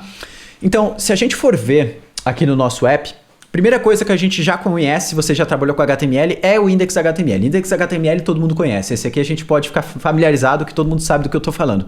Index.html é a primeira página da nossa aplicação. E no caso do React, é a única. Por que é o único HTML que eu tenho no React? Lembra daquele conceito que eu falei? Single Page Application, SPA, que a gente até fez aqui o desenho? SPA significa Single Page Application, aplicação de uma só página. Ou seja, eu só tenho um arquivo HTML. E toda a aplicação ela é construída dentro desse arquivo. Até se eu tiver mais páginas, transição entre rotas, rota de contato, rota de listagem de produtos, rota de cadastro, tudo vai estar dentro do index.html. Tá, Diego, mas se vai estar tudo dentro do index.html, cadê? Por que não está tudo aqui, né? Porque quem faz a criação do conteúdo dentro desse index.html, a transição entre telas, a interatividade com o usuário e tudo mais, é o JavaScript. Ou seja, a interface apesar de no final ela ser HTML, ela vai ser construída a partir do JavaScript. Nesse caso aqui, claro, a partir do TypeScript, que é só um superset em cima do JavaScript para a gente adicionar tipagem no JavaScript. No final continua sendo JavaScript, a gente está usando TypeScript só para ter tipagem. E aqui a gente pode ver o que acontece nesse fluxo, né? O que está acontecendo para o index.html conseguir estar exibindo esse Hello World em tela. Se a gente for ver aqui no index.html, a gente não tem nada. Só tem aqui uma div ID root. Essa div ID root, ela tá aqui dentro. Até se eu abrir aqui as ferramentas de desenvolvedor do meu browser, vir aqui em inspecionar elemento, eu vou ver que a div ID root tá aqui, ó. Div ID root. Beleza, tá ali. Né? Se eu colocasse alguma coisa aqui, ó, apareceria lá, ó, ASD. Só que a gente não coloca nada aqui dentro do index.html, mesmo como eu falei antes, porque quem vai construir a interface, quem vai colocar parte visual aqui dentro é o JavaScript. É tudo responsabilidade do JavaScript. Beleza, mas aqui se eu for ver a div ID root, eu abrir ela aqui, ó, eu vou ver que dentro dela eu tenho Hello World. Aí já começa a ficar um pouco esquisito, né? Porque como é que esse Hello World foi parar aqui dentro? O React, né, o Create React App aqui, o que ele faz basicamente? Ele executa o index.html e o index.tsx aqui é o primeiro arquivo JavaScript executado pela minha aplicação. Tudo vai partir desse arquivo aqui. O que esse arquivo aqui faz? Ele importa o React, até aí tudo bem. Ele importa o React DOM. Como o React é uma ferramenta que a gente pode utilizar em diferentes ambientes, para desenvolvimento mobile com React Native, para desenvolvimento para TV com React TV, para desenvolvimento de realidade virtual com React VR, ou para web, como é o que a gente está usando aqui, o React ele tem alguns pacotes que fazem a integração da biblioteca React, que é a construção de interfaces, que é igual para todos esses ambientes, com o local que aquela interface vai ser utilizada. Como aqui a interface que a gente está desenvolvendo ela é para web, dentro da web a gente tem a DOM, né, que você já deve ter ouvido falar, que é o Document Object Model, que é uma representação do HTML através de um objeto dentro do JavaScript, seria mais ou menos assim. Eu não vou entrar em detalhes disso, inclusive tem um vídeo do Maicão muito bom falando sobre a DOM, como que ela funciona lá dentro do canal da Rocket City. E aí aqui do React DOM, a gente usa um método chamado render. Esse método render ele vai ser usado uma única vez na nossa aplicação. E ele tem como propósito renderizar, ou seja, exibir alguma coisa dentro de um elemento lá no HTML. Aqui esse método render, a gente pode ver que o segundo parâmetro que ele recebe aqui é um document.getElementById_root. Ou seja, ele está indo lá no documento, no nosso index, procurando um elemento pelo ID root, e dentro dele ele está colocando isso aqui. Isso aqui, o que é? O React Strict Mode, a gente não vai entrar em detalhes agora, não tem necessidade de a gente aprender o que é isso. O que é mais importante para a gente aqui agora é o app. O app, se a gente for ver o que é esse app aqui, que mais parece uma tag HTML, né? Claro que é uma tag que não existe, né? Não é como se fosse uma div. O app é o que está sendo exibido aqui dentro do div com ID root. Esse app, ele está vindo de outro arquivo, então a gente pode ver que acontece uma importação aqui em cima. E esse outro arquivo, ele é uma função chamada app também, que devolve um H1 Hello World. Se eu trocasse esse app aqui pelo H1 diretamente aqui dentro, funcionaria numa boa. Ó. Hello World. Salva aqui e a gente pode ver, dando F5 aqui, ó, que tá normalmente sem problemas nenhum. Ou seja, aqui dentro eu preciso colocar um HTML. Esse render, ele pode receber um HTML aqui dentro. Só que não é necessariamente HTML. A gente não chama de HTML quando a gente está trabalhando com isso dentro aqui do React. Quando a gente está trabalhando com HTML dentro do JavaScript, seja para o React, o Vue utiliza agora hoje, ele tem uma forma de trabalhar com isso também. Quando a gente trabalha com HTML dentro do JavaScript, a gente chama isso de JSX, que é JavaScript, né? O JS significa JavaScript e o X significa XML, que é a linguagem que dá base pro HTML, beleza? E aí, TSX, aqui é a extensão do arquivo, é porque eu estou usando TypeScript. Então, no lugar do J aqui ficaria T, né? Por isso que é TSX. Mas a linguagem aqui a gente chama, quando a gente usa o HTML no JavaScript, JSX, tá? Independente de estar usando o TypeScript, a gente chama sempre de JSX. E aí, tudo bem, né? A gente entendeu aqui que isso aqui vem lá de dentro do app. A gente vai entendendo um pouco como que isso se comporta mais com o tempo, principalmente quando a gente começar a adicionar mais páginas aqui dentro, vai tudo ficando mais claro. E aí, o app, como eu falei antes, ele é uma função. E aí você já deve ter ouvido falar sobre componentes. Tanto o React, quanto o Vue, quanto o Angular, quanto o Svelte, quanto até o HTML nativo ele está virando assim com um recurso chamado Web Components. Tudo está virando componentes. Componentes são pedaços isolados de código que, quando juntos, formam a nossa aplicação. Então, por exemplo, se eu fosse pegar aqui o nosso próprio Notion, né, que a gente está utilizando, o Notion ele é formado de diversos componentes. Por exemplo, a sidebar ela pode ser um componente, que ela é dividida de todo o restante da aplicação. Ela é codificada, separada de toda a aplicação. Talvez cada item aqui do menu pode ser um componente. Talvez esse menu aqui pode ser um componente. Eu estou falando talvez porque eu não sei necessariamente se é ou não, mas pode ser. Essa página aqui, né, que é do primeiro dia aqui, tudo isso aqui está dentro de um componente. Esse banner aqui em cima pode ser um componente. Essa parte da visualização pode ser um componente. Ou seja, cada pedacinho da nossa tela, ela pode ser um componente. E quando esses pedacinhos estão juntos eles formam a nossa aplicação. É quase um NLW Together, um juntos, eles formam realmente a nossa aplicação. O que é um componente dentro do React? Uma função. Simples assim. Componente no React é uma função que devolve um HTML.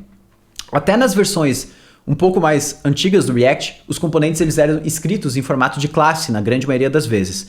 Mas hoje, com a vinda das novas versões do React, a gente não precisa mais escrever componentes em classe e não é mais recomendado escrever componentes em classe. Escrever componentes em classe hoje, a não ser que seja um projeto que já esteja rodando, aí tudo bem, mas começar um projeto escrevendo componentes em classes hoje vai limitar a gente bastante, porque as novas APIs do React que elas estão surgindo, elas são APIs que só funcionam em componentes funcionais, em componentes que são baseados em funções e não em classes. Até aí tudo bem, então o app é um componente. Até a aplicação como um todo, nossa aplicação React, ela é um componente, ou seja, isso eu já vou te avisando desde o início se você nunca trabalhou com React. Tudo é componente. Tudo. Já bota aí na cabeça, tudo é componente. E você vai se assustar com quando eu tô falando tudo. Se você nunca usou React, eu tô falando, tudo é componente.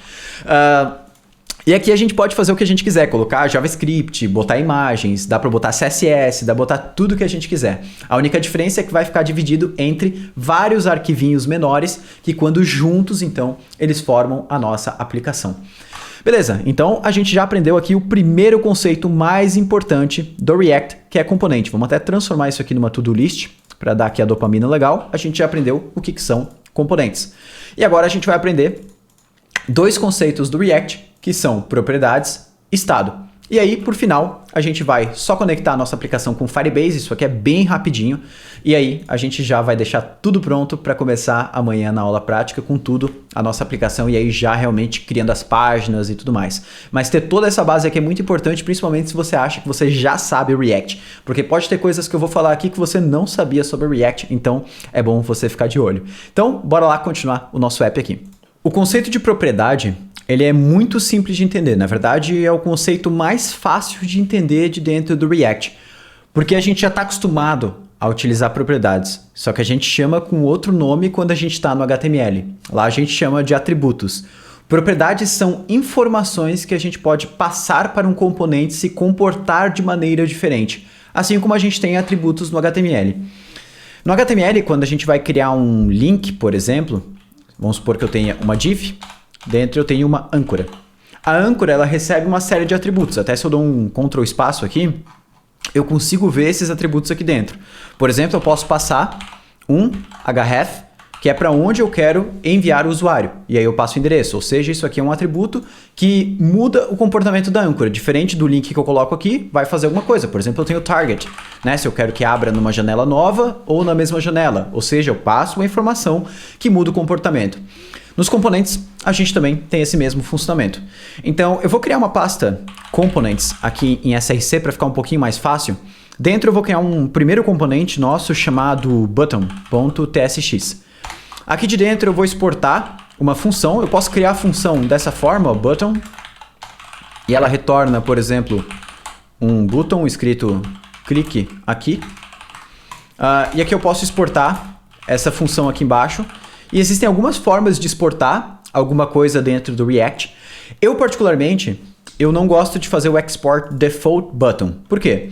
Assim, a gente vai importar dessa forma aqui, ó.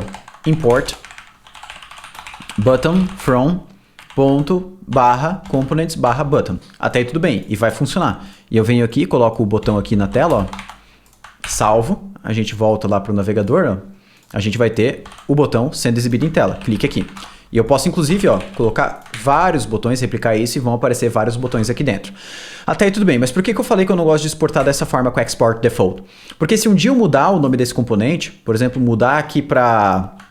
A gente mudou isso aqui para Outline Button, né? Eu vou começar a criar mais tipos de botão e esse aqui agora vai ser o Outline Button. Se eu salvo isso aqui agora, a importação ela continua dando certo mesmo que o nome aqui fique Button. Eu gosto particularmente de fazer a exportação apenas com export, sem o export default.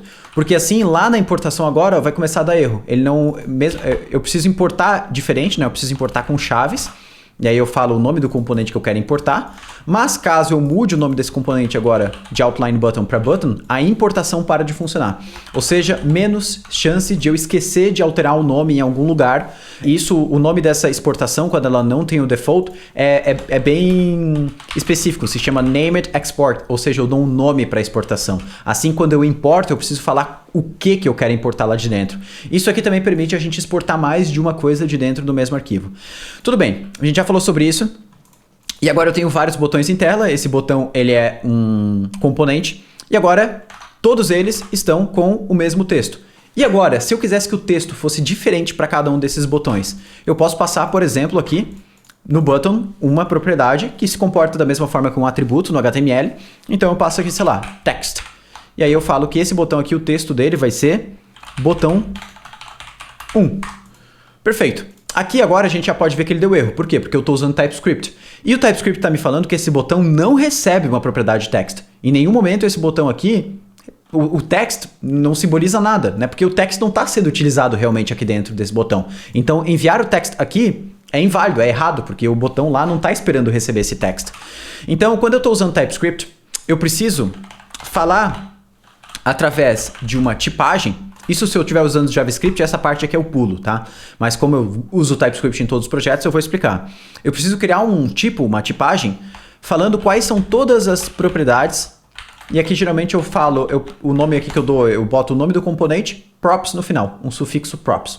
Beleza? Isso aqui é o nome que você quer dar. Quer chamar lá que nem o Rafa Camarda gosta, banana props? Bota aí o que você preferir. Vamos dar. E aqui agora eu vou botar o nome na verdade não. Eu recebo uma propriedade chamada text, que é um texto, uma string. E agora, beleza, eu estou passando a propriedade aqui. Como é que eu faço para receber essa propriedade aqui dentro desse botão? Todas as propriedades que a gente envia aqui para um componente, elas são enviadas aqui como argumentos dessa função, desse componente aqui dentro. Então, eu recebo todas as propriedades aqui como um grande objeto chamado props. E aí, como eu estou usando TypeScript, eu falo que esse objeto aqui, o tipo dele é button props. Assim como a gente fez aquele exemplo antes lá com o TypeScript, exemplificando o user, com o endereço e tudo mais. Agora, a partir desse momento, aqui no lugar de clique aqui, eu vou colocar abre e fecha chaves. Por que abre e fecha chaves? Sempre que eu quero incluir um código JavaScript, seja uma variável, uma condição, um if, qualquer coisa assim, dentro desse HTML, dentro do JSX, né, que é aquele HTML inserido no JavaScript, sempre vai ser com chaves. Então, aqui, se eu escrevesse apenas, por exemplo, props.text, que é a nossa propriedade, a gente vai ver que lá dentro do botão, é que aqui está faltando eu botar o texto dos outros botões, né? Então vamos fazer o seguinte, vamos falar que essa propriedade de texto aqui ela é opcional, ó, bota um ponto de interrogação aqui na frente. A partir de agora ele já não dá mais erro, porque esse aqui tem, mas os outros não tem, e tudo bem, porque eu falei que ela é opcional. Se eu botasse só props.text, olha lá, ia ficar props.text, que é o texto mesmo. Agora, se eu boto as chaves por volta, ele vai, digamos, executar o código dessa variável dentro do botão. Aqui faltou fechar a tag aqui, que eu esqueci. Salvo, volto lá. E agora ele deu um errinho aqui. Porque, o que eu errei aqui dentro do nosso código? Olha, não lembro. Button. Uma das coisas que pode ser o que esteja acontecendo o erro aqui é o que acontece caso esse texto aqui não esteja setado, né? Porque eu falei que ela é opcional. Então eu vou colocar um texto padrão. Aqui eu posso botar com um sinal de negação o sinal de ou do JavaScript e botar um default. Vou salvar aqui agora sim ele já começou a dar certo, né? Então o primeiro botão ficou como botão 1, porque foi o que eu passei para ele dentro da propriedade text. Os outros, como não tem texto e essa propriedade é opcional por causa desse ponto de interrogação que eu tenho aqui dentro, eu assumi o valor default. Então eu estou utilizando a propriedade text. Caso ela não exista, eu estou assinando o valor default a esse botão. E eu posso passar quantas propriedades eu quiser para esse botão, basta eu declarar elas aqui dentro de props e recebendo e colocando aqui dentro. Propriedades diferentes dos atributos em HTML, elas podem receber qualquer tipo de informação do JavaScript. Então, apesar de eu ter enviado um texto aqui, dentro das propriedades eu posso enviar muito mais do que um texto. Eu posso enviar números, posso enviar valores primitivos, como números, booleanos, né? Então, se eu quiser enviar aqui que o text, ele é um número, eu não envio com um texto, porque se eu enviar dessa forma, o 1 aqui vai ser uma string. Se eu quiser enviar o 1 mesmo, um integer, né? Um number, eu vou enviar com chaves e boto o 1 aqui dentro. Aqui ele está dando erro, por quê? Porque lá no botão eu falo que o texto que eu espero é uma string. Se eu mudo aqui para number, ele já para de dar erro aqui dentro. E aqui eu posso enviar também outros valores do JavaScript. Por exemplo, posso enviar um array, né? 1, 2, novamente, ele vai dar erro por quê? Porque eu falei que eu espero um número e não um array, né? Então eu poderia botar aqui que eu espero um array. E aí aqui ele vai parar de dar erro, porém eu preciso falar array de quê? Né? O que tem dentro do meu array? Ah, é um array de textos. Então eu boto aqui através de algo que a gente chama na tipagem de generic, que é como se fosse uma parametrização da tipagem. Então eu tenho um array de strings, né? Então eu faço nesse formato. Ou poderia ser escrito dessa forma aqui também, ó. String, abre e fecha. Um array, ele já vai entender também, já vai parar de dar erro. Ou seja, diferente dos atributos no HTML, as propriedades dentro de um componente dentro do React, elas são extremamente abertas para a gente enviar qualquer tipo de informação aqui dentro. A gente consegue enviar até um componente por dentro de uma propriedade do componente. Imagina o número de portas que isso você abre, mas não é muito comumente usado no mercado não, tá? Então, agora que a gente já entendeu sobre propriedades, existe uma propriedade que ela é especial no React que todo componente tem acesso, que é a propriedade chamada children. Então, o que é a propriedade children? Quando eu tenho um botão, por exemplo, aqui, e eu quero que o texto desse botão seja enviado aqui por dentro da tag, né? E a tag ela não seja uma tag que ela abre e fecha nela mesma, como é a tag image do HTML, né? Eu quero uma tag que ela tenha conteúdo, como a tag p, a div, o span. Esse conteúdo aqui ele é acessado por uma propriedade já pré-nomeada pelo React chamada children. Então tudo que eu envio aqui, por exemplo, clique aqui. Né, que ele vai dar erro, porque ele fala que o botão não recebe nenhum children, e eu posso falar aqui, ó, olha só, o children que esse botão aqui recebe, que é opcional, é uma string, não um array aqui, já parou de dar erro, tá vendo? E agora eu acesso isso através de props.children. Essa é a única propriedade que a gente não consegue dar um nome para o React. Todo conteúdo de um componente, ele automaticamente se chama children dentro do React em si. E aqui ele deu um errinho. Porque eu não salvei esse componente app. Agora sim, ó, clique aqui e tudo certo, a gente já está com todos os nossos botões. Então agora assim, ó, a gente já matou o que são componentes e propriedades. Com componente e propriedade, a gente consegue construir qualquer interface dentro do React. Qualquer interface. Componente e propriedade é tudo que a gente precisa para construir qualquer interface componentizada, como a gente chama, dentro do React. Mas a gente não consegue dar vida para aquela interface, a gente não consegue fazer aquela interface ser manipulável pelo usuário. E por isso que a gente tem o último conceito mais importante do React, que é o conceito de estado. O conceito de estado ele nasceu com o React, assim como o conceito de componentes e propriedades. Estado nada mais é do que uma informação mantida por um componente de dentro do React. Sempre que eu tiver uma informação que ela vai ter o seu valor alterado pelo uso do usuário naquela aplicação, ou seja, o usuário vai clicar no botão, a informação vai ter um novo valor, sempre eu armazeno isso no estado. Ou seja, sempre que uma informação ela não permanece com o mesmo valor durante todo o uso da aplicação, aquilo é um estado. A gente armazena um estado aqui dentro. Então imagina que, por exemplo, eu queira fazer com que toda vez que o usuário clique nesse botão aqui, apareça aqui dentro um número aumentando dentro desse componente. Então eu vou iniciar, por exemplo, esse valor com 0. Né? Eu vou até parar de usar as propriedades aqui. A gente não vai precisar mais utilizar isso agora. E aqui o button eu vou deixar ele como estava antes, tá? Sem enviar nenhuma propriedade. Agora eu tenho 0 dentro de cada um dos botões. O que eu quero? Toda vez que eu clico, aumento 0, 1, 2, 3, 4. Contador padrão, né? Eu não fiz um exemplo de to-do aqui, porque também já é um exemplo batido. Minha ideia não é entrar muito a fundo aqui agora, mas sim a gente entender a base, tá? Agora o que eu quero fazer? Toda vez que clicar nesse botão, eu quero aumentar esse número 0. Se eu coloco esse número aqui como um número, por exemplo, vou botar aqui um contador, né? Vou chamar de counter. Se eu fizer agora, para toda vez que clicar no botão, ele ir aumentando esse counter, vamos ver o que acontece. Eu vou criar uma função, e aqui, ó, função dentro de função. Não tem problema, no React é totalmente normal, tá? Eu vou criar uma função chamada increment, e ela vai fazer um counter mais, ou counter mais igual a 1, né? Coisas que a gente já está acostumado do próprio JavaScript. Counter é uma constante, por isso eu não posso mexer, por isso que eu vou transformar ela para let. Até se você não sabe o que é let, o let ele vem de let it change, né? Deixe mudar, diferente da const que vem de constante.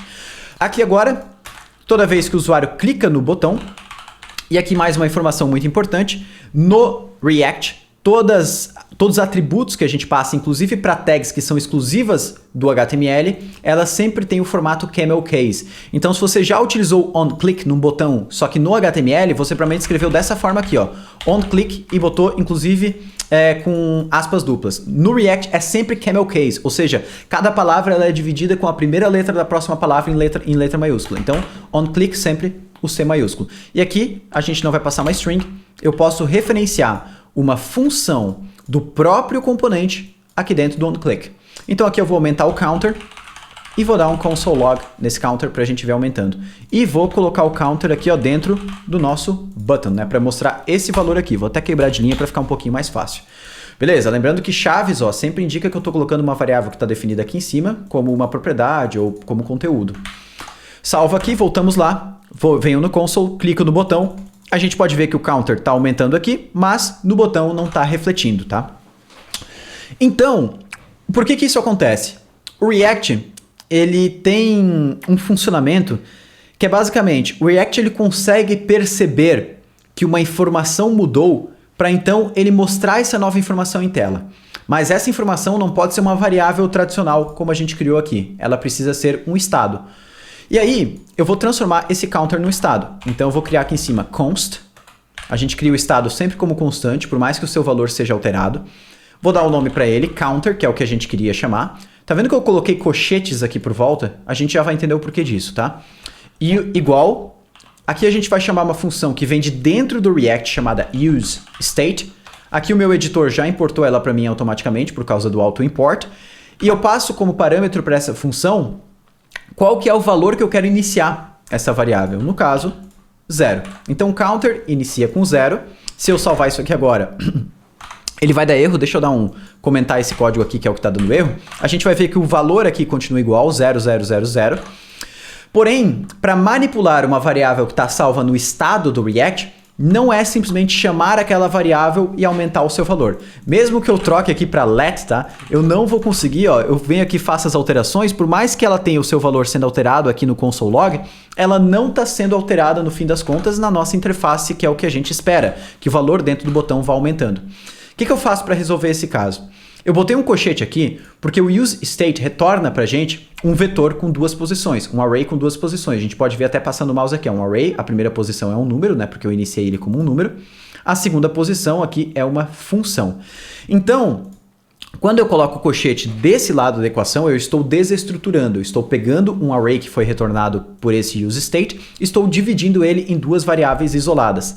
E aí, a primeira variável, que é o valor daquele estado, eu estou chamando de counter, e a segunda variável, que é uma função, ela serve para eu alterar o valor de counter. Sempre que eu quero alterar o valor do contador, eu vou chamar essa função setCounter. E aí, essa função setCounter aqui, ela precisa ser chamada com o novo valor que eu quero entregar. Então, counter mais 1. Beleza? Vou salvar isso aqui agora. Volto aqui para dentro da minha aplicação e vou clicar e eu posso ver que o botão vai aumentando aqui dentro. Beleza? Já chegou em 8 porque eu cliquei 8 vezes. Duas coisas aqui que são muito importantes, tá? A primeira eu vou dar aqui já de mão beijada para vocês, que é o seguinte. No React a gente tem um conceito que se chama imutabilidade. Imutabilidade significa que a partir do momento que uma variável foi criada dentro do estado de um componente, ela não sofre alterações. Sempre a gente cria uma nova informação baseada naquela informação anterior que a gente já tinha. Então aqui a gente pode ver que o counter, eu não alterei o counter. Eu setei um novo valor para o counter, porém baseado no valor que já existia antes. Isso é muito importante entender, algo que vem do paradigma da programação funcional, mas ajuda a gente a trazer mais performance para dentro do React. Porque assim a gente nunca modifica informações, a gente sempre cria novas informações na memória. Isso é o conceito de mutabilidade, é um dos conceitos que existe por trás do React, por trás de uma pá de bibliotecas aí que a gente tem, tanto no front-end quanto no back-end, que é um conceito trazido muito pela performance que a gente consegue atingir com isso. Outra coisa que a gente consegue perceber aqui, eu vou deixar para explicar isso até o final do NLW aí, mas tem a ver com o funcionamento de closures dentro do JavaScript. Se você nunca ouviu falar sobre isso, tem um vídeo do Maicon, se eu não me engano, no canal da Rocket City que fala sobre closures também. Que olha só, quando a gente altera a primeira vez o valor do componente de 0 para 1, olha só, vou clicar a primeira vez. Ele alterou para 1 aqui nesse setCounter, mas esse console log aqui retornou 0. Estranho, né? Se eu alterei counter para counter mais 1, antes já estava 0. Ele deveria ter alterado aqui para 1. Por que aqui ele mostrou 0? Isso tem a ver com o funcionamento de closures dentro do JavaScript. E para te dar um overview um pouquinho mais rápido, caso você esteja curioso ou curiosa, ou por que isso aqui retornou 0, toda vez que a gente altera um estado dentro de um componente, é como se ele chamasse essa função aqui de novo, com os novos valores que eu dei para ele. Então, quando eu chamei aqui o setCounter counter mais 1, é como se nesse momento aqui o React estivesse chamando essa função botão de novo, porém agora com a informação counter sendo 1 e não 0. Porém, esse console log aqui ficou lá na execução anterior, na chamada de função anterior, ou seja, no contexto, no escopo da função anterior. Por isso que tem a ver muito com closure. Isso é muito legal entender, tá? Muita gente fica perdido com isso, às vezes vai tentar dar console log logo depois de atualizar o estado e não retorna o valor certinho. Mas é legal, assim, foi só uma curiosidade, porque eu não trouxe isso em nenhum outro NLW, eu acho legal quem tá aprendendo React entender um pouquinho mais sobre isso. Beleza, então a gente aprendeu aqui a tríade. Componente, propriedade, estado. Assim a gente dominou os principais conceitos do React. E você vai ver ao longo aqui dos 5 dias que a gente tem de mão na massa que tudo que a gente for construir no React é baseado nesses conceitos. Componente, propriedade, estado. Sempre que a gente for fazer as coisas aqui dentro, componente, propriedade, estado. Claro que a gente tem outras coisas que a gente vai aprender dentro do React, como por exemplo, contextos, como lidar com side effects, efeitos colaterais, como lidar com compartilhamento de estado. Tem muita coisa que a gente vai aprender aqui, estilização e por aí vai. Mas isso aqui é a base. Isso que vai te dar base para construir qualquer aplicação com React e também não só com React. Componentes, propriedades, estados são coisas usadas em qualquer biblioteca front-end. Aprendendo isso, você está aprendendo um fundamento que você pode compartilhar com qualquer aprendizado futuro de front-end no geral. E agora, claro, a gente vai entrar na parte de Firebase, integrar o projeto Firebase. Aqui no Firebase, como eu falei, como eu já tenho uma conta Google, não preciso mais nada. Não precisa botar cartão, não é pago, nem nada disso. A partir do momento que você já tem a conta Google, você vai entrar em console.firebase.google.com ou digita lá Firebase Console no Google, clica lá no primeiro link. Primeira coisa que você vai fazer é criar um novo projeto. Então eu vou criar um projeto do zero para a gente acompanhar junto. Vou chamar aqui ele de Let Me Ask. Eu vou botar aqui Let Me Ask Aulas, porque eu já tinha um outro chamado Let Me Ask, mas você pode botar o nome que você preferir. Vou dar um continuar aqui. Aqui ele pede se eu quero botar o Google Analytics junto para ter algumas métricas de uso do aplicativo. Não vou colocar, até porque eu não sei nem como usar, para que eu vou adicionar ali o Google Analytics no projeto. Vou tentar deixar o mais simples possível. Enquanto ele cria, claro, sempre. O projeto é criado bem rápido, né? Ele já está concluindo aqui, a gente já consegue ver ele concluindo. Continuar, pronto, projeto criado, a gente já pode ter acesso a todos os recursos do Firebase. Aqui ao lado a gente pode ver algumas coisas que o Firebase dá pra gente. Autenticação, 2 tipos de bancos de dados, storage pra gente armazenar arquivos, né, imagens, coisas que geralmente o usuário faz upload, né, PDF, coisas assim. Hospedagem, funções, que isso é um conceito de serverless functions, não é para hoje, machine learning, e aqui tem um monte de coisa, monitoramento de erros em aplicação, monitoramento de performance, testes, distribuição de aplicativos móveis, Analytics, que entra toda a parte de Analytics, como a gente já viu, engajamento, fazer teste AB, mensagem push notification, fazer configuração, links dinâmicos, AdMob, né, para fazer os anúncios ali dentro da nossa aplicação. Tem um monte de coisa, mas a gente vai utilizar particularmente essas funcionalidades aqui. Sendo mais exato, funcionalidade de autenticação a gente vai utilizar, então a gente já pode vir aqui clicando em autenticação. Ele vai dar aqui essa telinha pra gente, primeiros passos, vamos aguardar.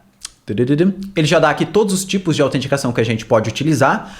Particularmente eu quero o quê? Autenticação com o Google. Se depois você quiser melhorar o app, colocar outros tipos de autenticação, perfeito, super válido. Mas hoje todo mundo tem conta Google, então eu vou colocar aqui autenticação com o Google, é só ativar e tá pronto, tá? Não preciso fazer mais nada.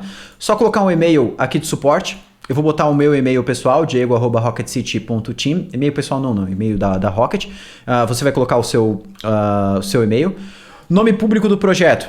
Aqui eu vou botar Let Me Ask Web. Vou dar um salvar.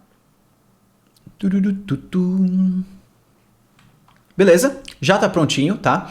Outra coisa muito importante, se você for hospedar esse projeto no futuro, por padrão, a autenticação só vai funcionar se a autenticação estiver sendo feita de um desses domínios, localhost ou dos domínios do próprio Firebase. Se você for publicar a sua aplicação em outro domínio, Vercel, Netlify, GitHub Page, sei lá, qualquer domínio desses, você tem que vir aqui em adicionar domínio e colocar o domínio lá da sua aplicação onde ela for ficar. Se você for até utilizar um domínio próprio, tem que colocar aqui, porque senão a autenticação não consegue ser feita, porque ele vai entender que não é um domínio seguro. Perfeito, aqui a gente tem um monte de configuração, a gente não vai fazer, aqui a gente consegue ver uma lista de usuários que se cadastraram, que se autenticaram na aplicação, por enquanto não tem nada. Próximo item que a gente vai configurar aqui dentro, Real-Time Database. A gente vai utilizar, tem dois tipos de bancos de dados aqui dentro do Firebase, Firestore Database e Real-Time Database. O Firestore Database, ele é mais um banco relacional, onde a gente precisa definir as tabelas, precisa definir os campos. Pelo menos eu acho, eu não sou um grande usuário do Firebase, tá? Mas eu utilizo em projetos, como eu falei, para realmente colocar nossa aplicação no ar o mais rápido possível. O Real-Time Database, ele é um banco de dados NoSQL, ou seja, ele é um banco de dados que ele não tem muita estrutura dos dados, eu posso jogar o que eu quiser lá dentro. E o mais legal é que, como o próprio nome já diz, ele é um banco muito feito para lidar com real-time. Ele é um banco que talvez ele não escala tão bem quanto o Firestore. Se você estiver desenvolvendo uma aplicação muito complexa, o Firestore provavelmente é a melhor alternativa. Mas como a minha aplicação ela tem uma só funcionalidade, que é a funcionalidade de salas, e lá dentro tem as perguntas, né? O Real-Time Database já vai suprir a necessidade muito bem para mim. Então aqui dentro eu posso criar um novo banco de dados. Aqui posso deixar no que ele sugere mesmo. E eu vou botar aqui iniciar no modo bloqueado. Iniciar no modo bloqueado vai fazer com que esse banco de dados não seja possível nem a gente ler informações dele, nem escrever informações nele. Calma, a gente vai lidar com isso mais para frente para definir umas regras, digamos, um pouquinho mais complexas do que simplesmente liberar para todo mundo poder ler e escrever no banco, porque senão é ruim, né? Beleza, banco criado, a gente pode ver, a estrutura do banco é isso mesmo, tá? Todos os dados que a gente for inserindo no banco, eles vão aparecendo aqui num formato de cascata. Então, como se fosse, se eu vou ter uma tabela, né, uma collection, e eu vou ter itens dentro dela, ele vai criando uma cascatinha. A gente vai ver isso mais com o tempo. Próxima coisa que eu vou fazer, eu vou clicar aqui em visão geral do projeto.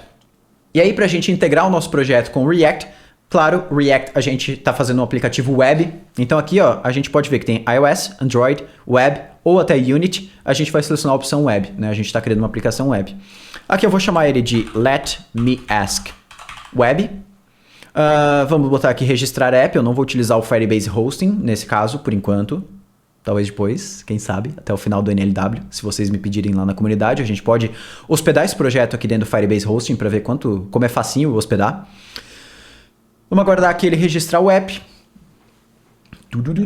Enquanto isso, o que a gente pode fazer? Voltamos aqui na nossa aplicação e a gente já vai instalando pelo terminal, aqui dentro do nosso projeto, a gente já vai instalando o Firebase. Então deu um erro aqui, vamos fazer o seguinte, eu vou abrir aqui um outro terminal aqui no VS Code, eu posso clicar nesse maisinho, aí ele abre um novo terminal. Eu dou um yarn add Firebase. Esse yarn add Firebase ele vai basicamente pegar a SDK, a Software Development Kit do Firebase, e deixar disponível para eu utilizar no meu projeto. Assim eu vou conseguir usar todas as funcionalidades do meu projeto com uma API mais amigável. E aqui eu já vou fazer o seguinte, eu vou criar dentro da pasta SRC, outra pastinha Services. Dentro de Services, geralmente eu coloco qualquer tipo de arquivo de configuração com algum serviço externo. Por exemplo, Firebase ou uma API de cálculo de CEP ou sei lá, qualquer coisa assim, tá? De rastreio ou qualquer coisa assim. Então aqui em Firebase eu vou importar Firebase from Firebase/app. E aqui a gente vai inicializar o Firebase. Tá demorando muito. Então, o que eu vou fazer? Eu vou pausar aqui e a gente volta assim que isso aqui estiver finalizado. Voltei aqui, eu dei um F5, na verdade, e o app já tinha sido criado, o Firebase só não tinha me dado algum feedback. Mas aí, voltando aqui, a gente consegue vir na engrenagem, configurações do projeto, e aqui embaixo aparece os apps caso eu já tenha criado. Eu consigo adicionar também versão de Android e iOS depois. Mas tá aqui, ó, Let Me Ask Web. Se você ficou naquela própria tela, você vai ver que lá apareceu aqui, ó, uma opção... Basicamente é isso que a gente precisa. Essa configuração aqui. A gente vai copiar isso aqui, jogar dentro do nosso projeto. E aí eu vou fazer o seguinte. Const. Posso chamar de... Deixa eu ver como é que eu tinha chamado isso no projeto que eu estava desenvolvendo antes aqui. Code. Deixa eu abrir aqui certinho. Meu terminal tinha dado uma bugada. Só para a gente ficar exatamente da mesma forma. Eu acho que eu tinha chamado de app, mas eu vou dar uma olhada. www... NLW06, let me ask, CRA. Deixa eu abrir aqui e ver como é que eu tinha chamado essa variável. Basicamente, na verdade, eu nem criei variável. Eu só peguei e executei firebase.initializeApp e passei essas configurações aqui, ó, Firebase config, tá? Claro, não usem as minhas configurações, não faz sentido, né? Até porque eu vou mudar isso provavelmente com o tempo. Então, criem as suas próprias configurações, até porque copiar tudo isso aqui daria um trabalho monstruoso, né? E aqui agora que eu já inicializei aqui a minha aplicação, como eu vou utilizar o serviço de autenticação e o serviço de banco de dados do Firebase, o que eles recomendam é que eu faça a importação de cada serviço que eu for utilizar. Então eu dou aqui um import Firebase/auth, porque eu vou utilizar a autenticação, e Firebase/database, porque eu vou utilizar o recurso de banco de dados lá dentro. E aí, agora aqui embaixo, depois de inicializar o app, eu vou definir uma constante chamada auth, que é igual a firebase.auth, e vou definir uma outra constante chamada database, que é igual a firebase.database. Só para quando eu for utilizar na minha aplicação esses recursos, eu tenha apenas um nome chamado auth e database e não preciso ficar digitando toda vez isso aqui, importando Firebase, né, para ficar um pouco mais fácil. Pronto, a gente já fez a integração, isso é tudo que a gente precisa para integrar a nossa aplicação React com o Firebase. Até vindo aqui, a gente criou o projeto com o Firebase, conectou o Firebase aqui no React, e agora, só para a gente não deixar isso aqui de uma maneira feia, até porque eu sei que muita gente aqui vai e deve colocar esse projeto no GitHub, é legal a gente esconder essas informações aqui para que outras pessoas que forem utilizar nossa aplicação não tenham acesso às credenciais lá do nosso Firebase, e sim, as pessoas coloquem as próprias credenciais dela. Então, o que eu vou fazer? Eu vou criar aqui, dentro da raiz do nosso projeto, e cuida para criar realmente na raiz do projeto, e não na pasta src, um arquivo chamado .env.local. A gente vai ver que esse arquivo aqui, se você tiver Git instalado no seu computador, ele já vai ficar cinzinha escura assim, porque ele é um arquivo que ele não vai ser enviado para o GitHub quando a gente colocar esse projeto lá dentro. E aqui dentro, eu vou colocar uma série de variáveis que vão ser utilizadas aqui. Então, por exemplo, eu tenho a API Key, que eu vou colocar aqui, vou copiar isso aqui e vou botar aqui dentro, pode ser com aspas por volta, beleza? Eu tenho aqui o auth domain, vamos copiar aqui, ó. A gente vai colocando cada uma dessas variáveis aqui dentro. Auth domain, a gente vai pegar aqui database URL, e aqui eu estou colocando tudo com letra caixa alta, tá vendo, ó? E com underlines para separar as palavras, né? Um pouco diferente, mas esse é o padrão que a gente usa em variáveis ambiente. Project ID, e cuida para colocar isso bem certinho. Qualquer informação errada aqui vai dar erro na inicialização do projeto, tá? Storage Bucket. Viemos aqui para Messaging Sender ID. A gente não vai utilizar isso, mas já vamos deixar aqui, caso você queira incrementar o projeto depois, daí já está aqui, né? App ID, que é bem importante. Então, App ID. Próximo item aqui muito importante. Quando você criar o seu projeto React com o Create React App, para essas variáveis ambientes aqui, elas serem visíveis pelos nossos arquivos aqui da nossa aplicação, tem uma regrinha aqui dentro, que é que toda variável ambiente, apenas no Create React App, tá? Esse é um conceito do Create React App. A gente precisa colocar um prefixo nelas, ou seja, todas as variáveis ambiente precisam começar com o texto React App underline, e aí o nome da nossa variável. Então, aqui ó, eu vou dando um Ctrl D e selecionando todos os caracteres de igual, dou um Ctrl e uma flechinha para o lado 2 vezes aqui, ó, eu vou cair no começo de todas as variáveis ambiente. E aí eu boto React underline App underline e o nome da nossa variável. Agora, como é que eu faço para acessar variáveis ambiente? Eu vou lá no nosso app e vou começando a substituir aqui ó, por process.env, e agora eu vou ter acesso a todas as variáveis ambiente e o nome API key, underline key, ou melhor, React, underline app, underline API key, e agora eu vou substituindo aqui, eu posso pegar o nome para não errar, não ter chance de errar, e vou botando ó, process.env e colo o nome aqui, próximo, process.env e colo aqui. E a gente vai fazer isso aqui para todos os itens e muito cuidado para não deixar duplicado, né? Às vezes esquece, deixa o mesmo nos dois. Tudo isso, cara, assim, ó, se vocês tiverem algum problema depois, o Firebase não está inicializando, está dando erro aqui na conexão com o Firebase, alguma coisa assim, provavelmente você colocou a variável ambiente com o nome errado. Pode ter certeza que foi isso, tá? Vai lá, verifica tudo, copia de novo do site da Google, que uma hora vai dar certo. Beleza, agora que a gente já fez tudo isso, utilizou as variáveis ambiente, o que significa, né, variável ambiente necessariamente? Como essas variáveis ambiente agora eu botei num arquivo .env.local, ou seja, um arquivo que só vai estar disponível na minha máquina, quando outra pessoa usar o nosso projeto, ou quando o nosso projeto for para produção, ou para outro ambiente de staging, por exemplo, os valores dessas variáveis aqui eles vão ser diferentes. Não podem ser os mesmos que eu estou utilizando para desenvolver a aplicação na minha máquina. Ou até podem, daí tu pode compartilhar essas credenciais com outra pessoa que você conhece, mas é perigoso deixar essas credenciais direto no código, porque assim qualquer pessoa vai ter acesso. E aqui eu vou botar hashtag Firebase, que é um comentário dentro do arquivo env, só para eu saber que todas essas configurações aqui são do Firebase. Salvo isso aqui agora, voltamos aqui no... Vamos botar aqui no index da nossa aplicação. Eu vou simplesmente chamar o arquivo services/Firebase. Chamando esse arquivo aqui, ele já deve inicializar a conexão da nossa aplicação com o Firebase e a gente consegue monitorar se está dando qualquer tipo de erro aqui pelo console. Por exemplo, ele está dando erro aqui invalid API key. Por que ele está dando erro? Toda vez que eu mudo variáveis ambiente no meu projeto, eu preciso reiniciar o serviço aqui do React. Então tá vendo aqui onde ele está com esse serviço do React executando aqui, ó, eu tenho que dar um Ctrl C para parar e rodar de novo. O React ele não consegue entender novas variáveis ambientes, né, ou se eu mudei variáveis ambientes, caso eu não faça esse restart. E agora eu posso ver que não tem mais nenhum erro aqui no meu console, então provavelmente a conexão com o Firebase foi feita sem problemas nenhum.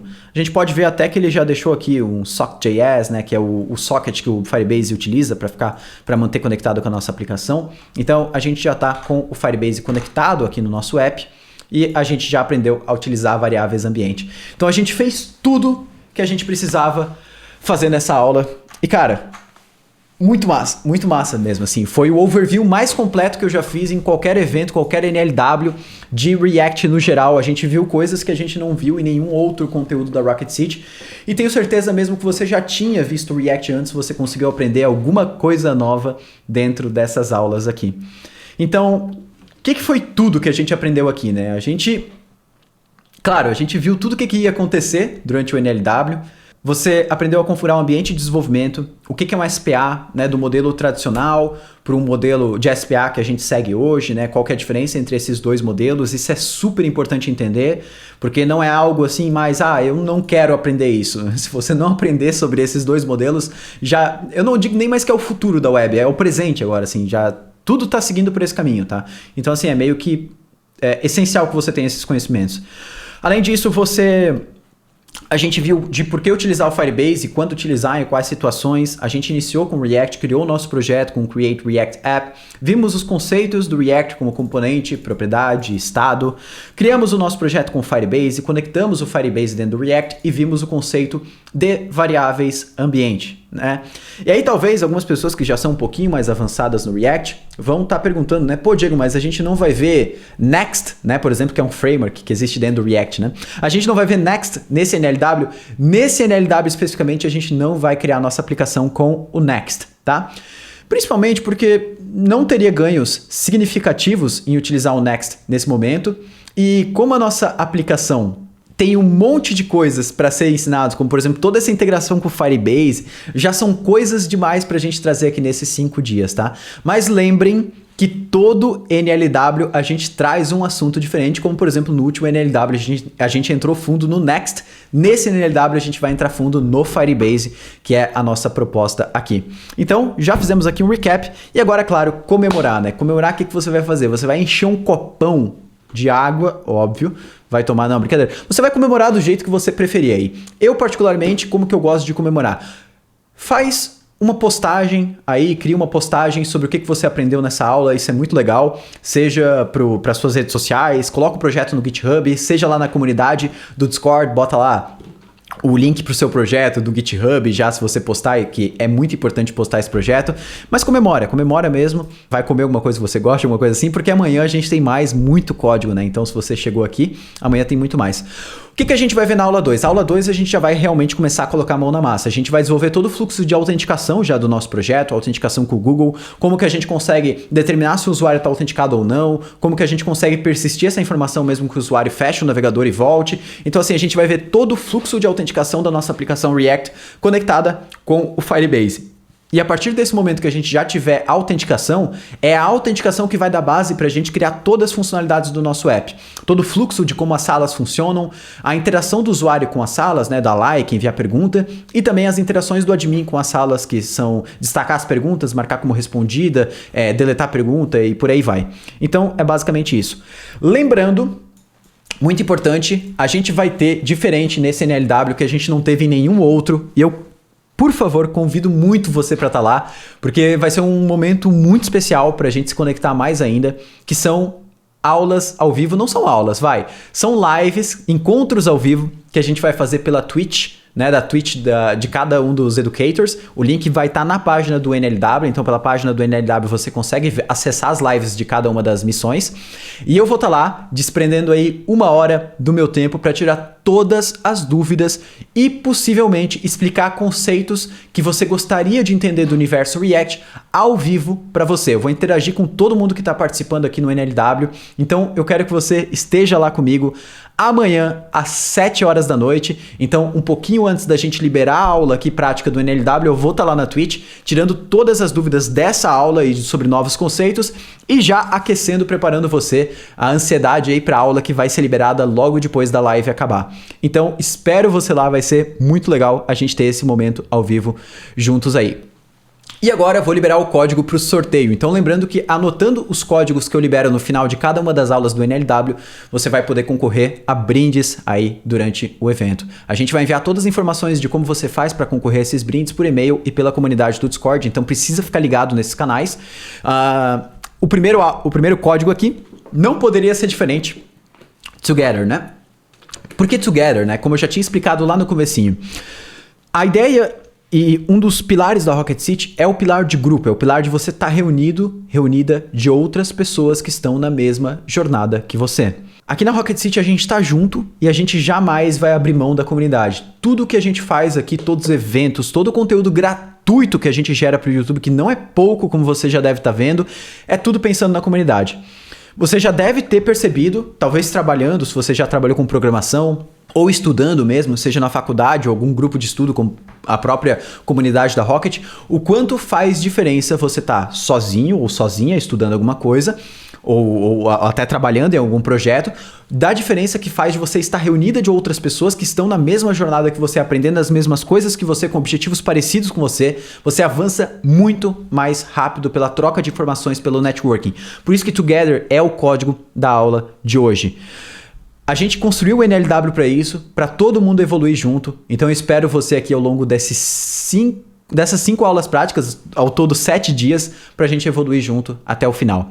Não esquece também de entrar lá na comunidade, é muito importante que você esteja na comunidade, é gratuito, você pode sair depois se você não quer estar mais lá, mas é muito importante você estar lá na comunidade durante o evento, porque você vai conhecer outras pessoas, vai fazer networking, tirar dúvidas, responder dúvidas de outras pessoas também, e gostaria muito que você fosse lá no canal geral da comunidade, não no canal da aula 1, porque lá é mais para dúvidas, e manda um feedback sobre essa aula, o que você achou, o que você aprendeu de novo, se você já participou de outros NLWs, o que você viu de novo nesse que não viu em outro. Então manda lá, que é muito importante para mim, para eu estar sempre evoluindo e conseguir saber onde que eu posso melhorar aí na parte didática, nos assuntos e tudo mais. Até se tivesse algum conteúdo que você quisesse ver que não estava aqui, manda lá, que é super importante para mim. E a gente se vê amanhã às 7 horas na Twitch, ao vivo, para eu trocar essa ideia com você lá nesse encontrão. Vou me despedindo por aqui, a gente vai ter mais Mão na Massa em breve. Grande abraço, valeu!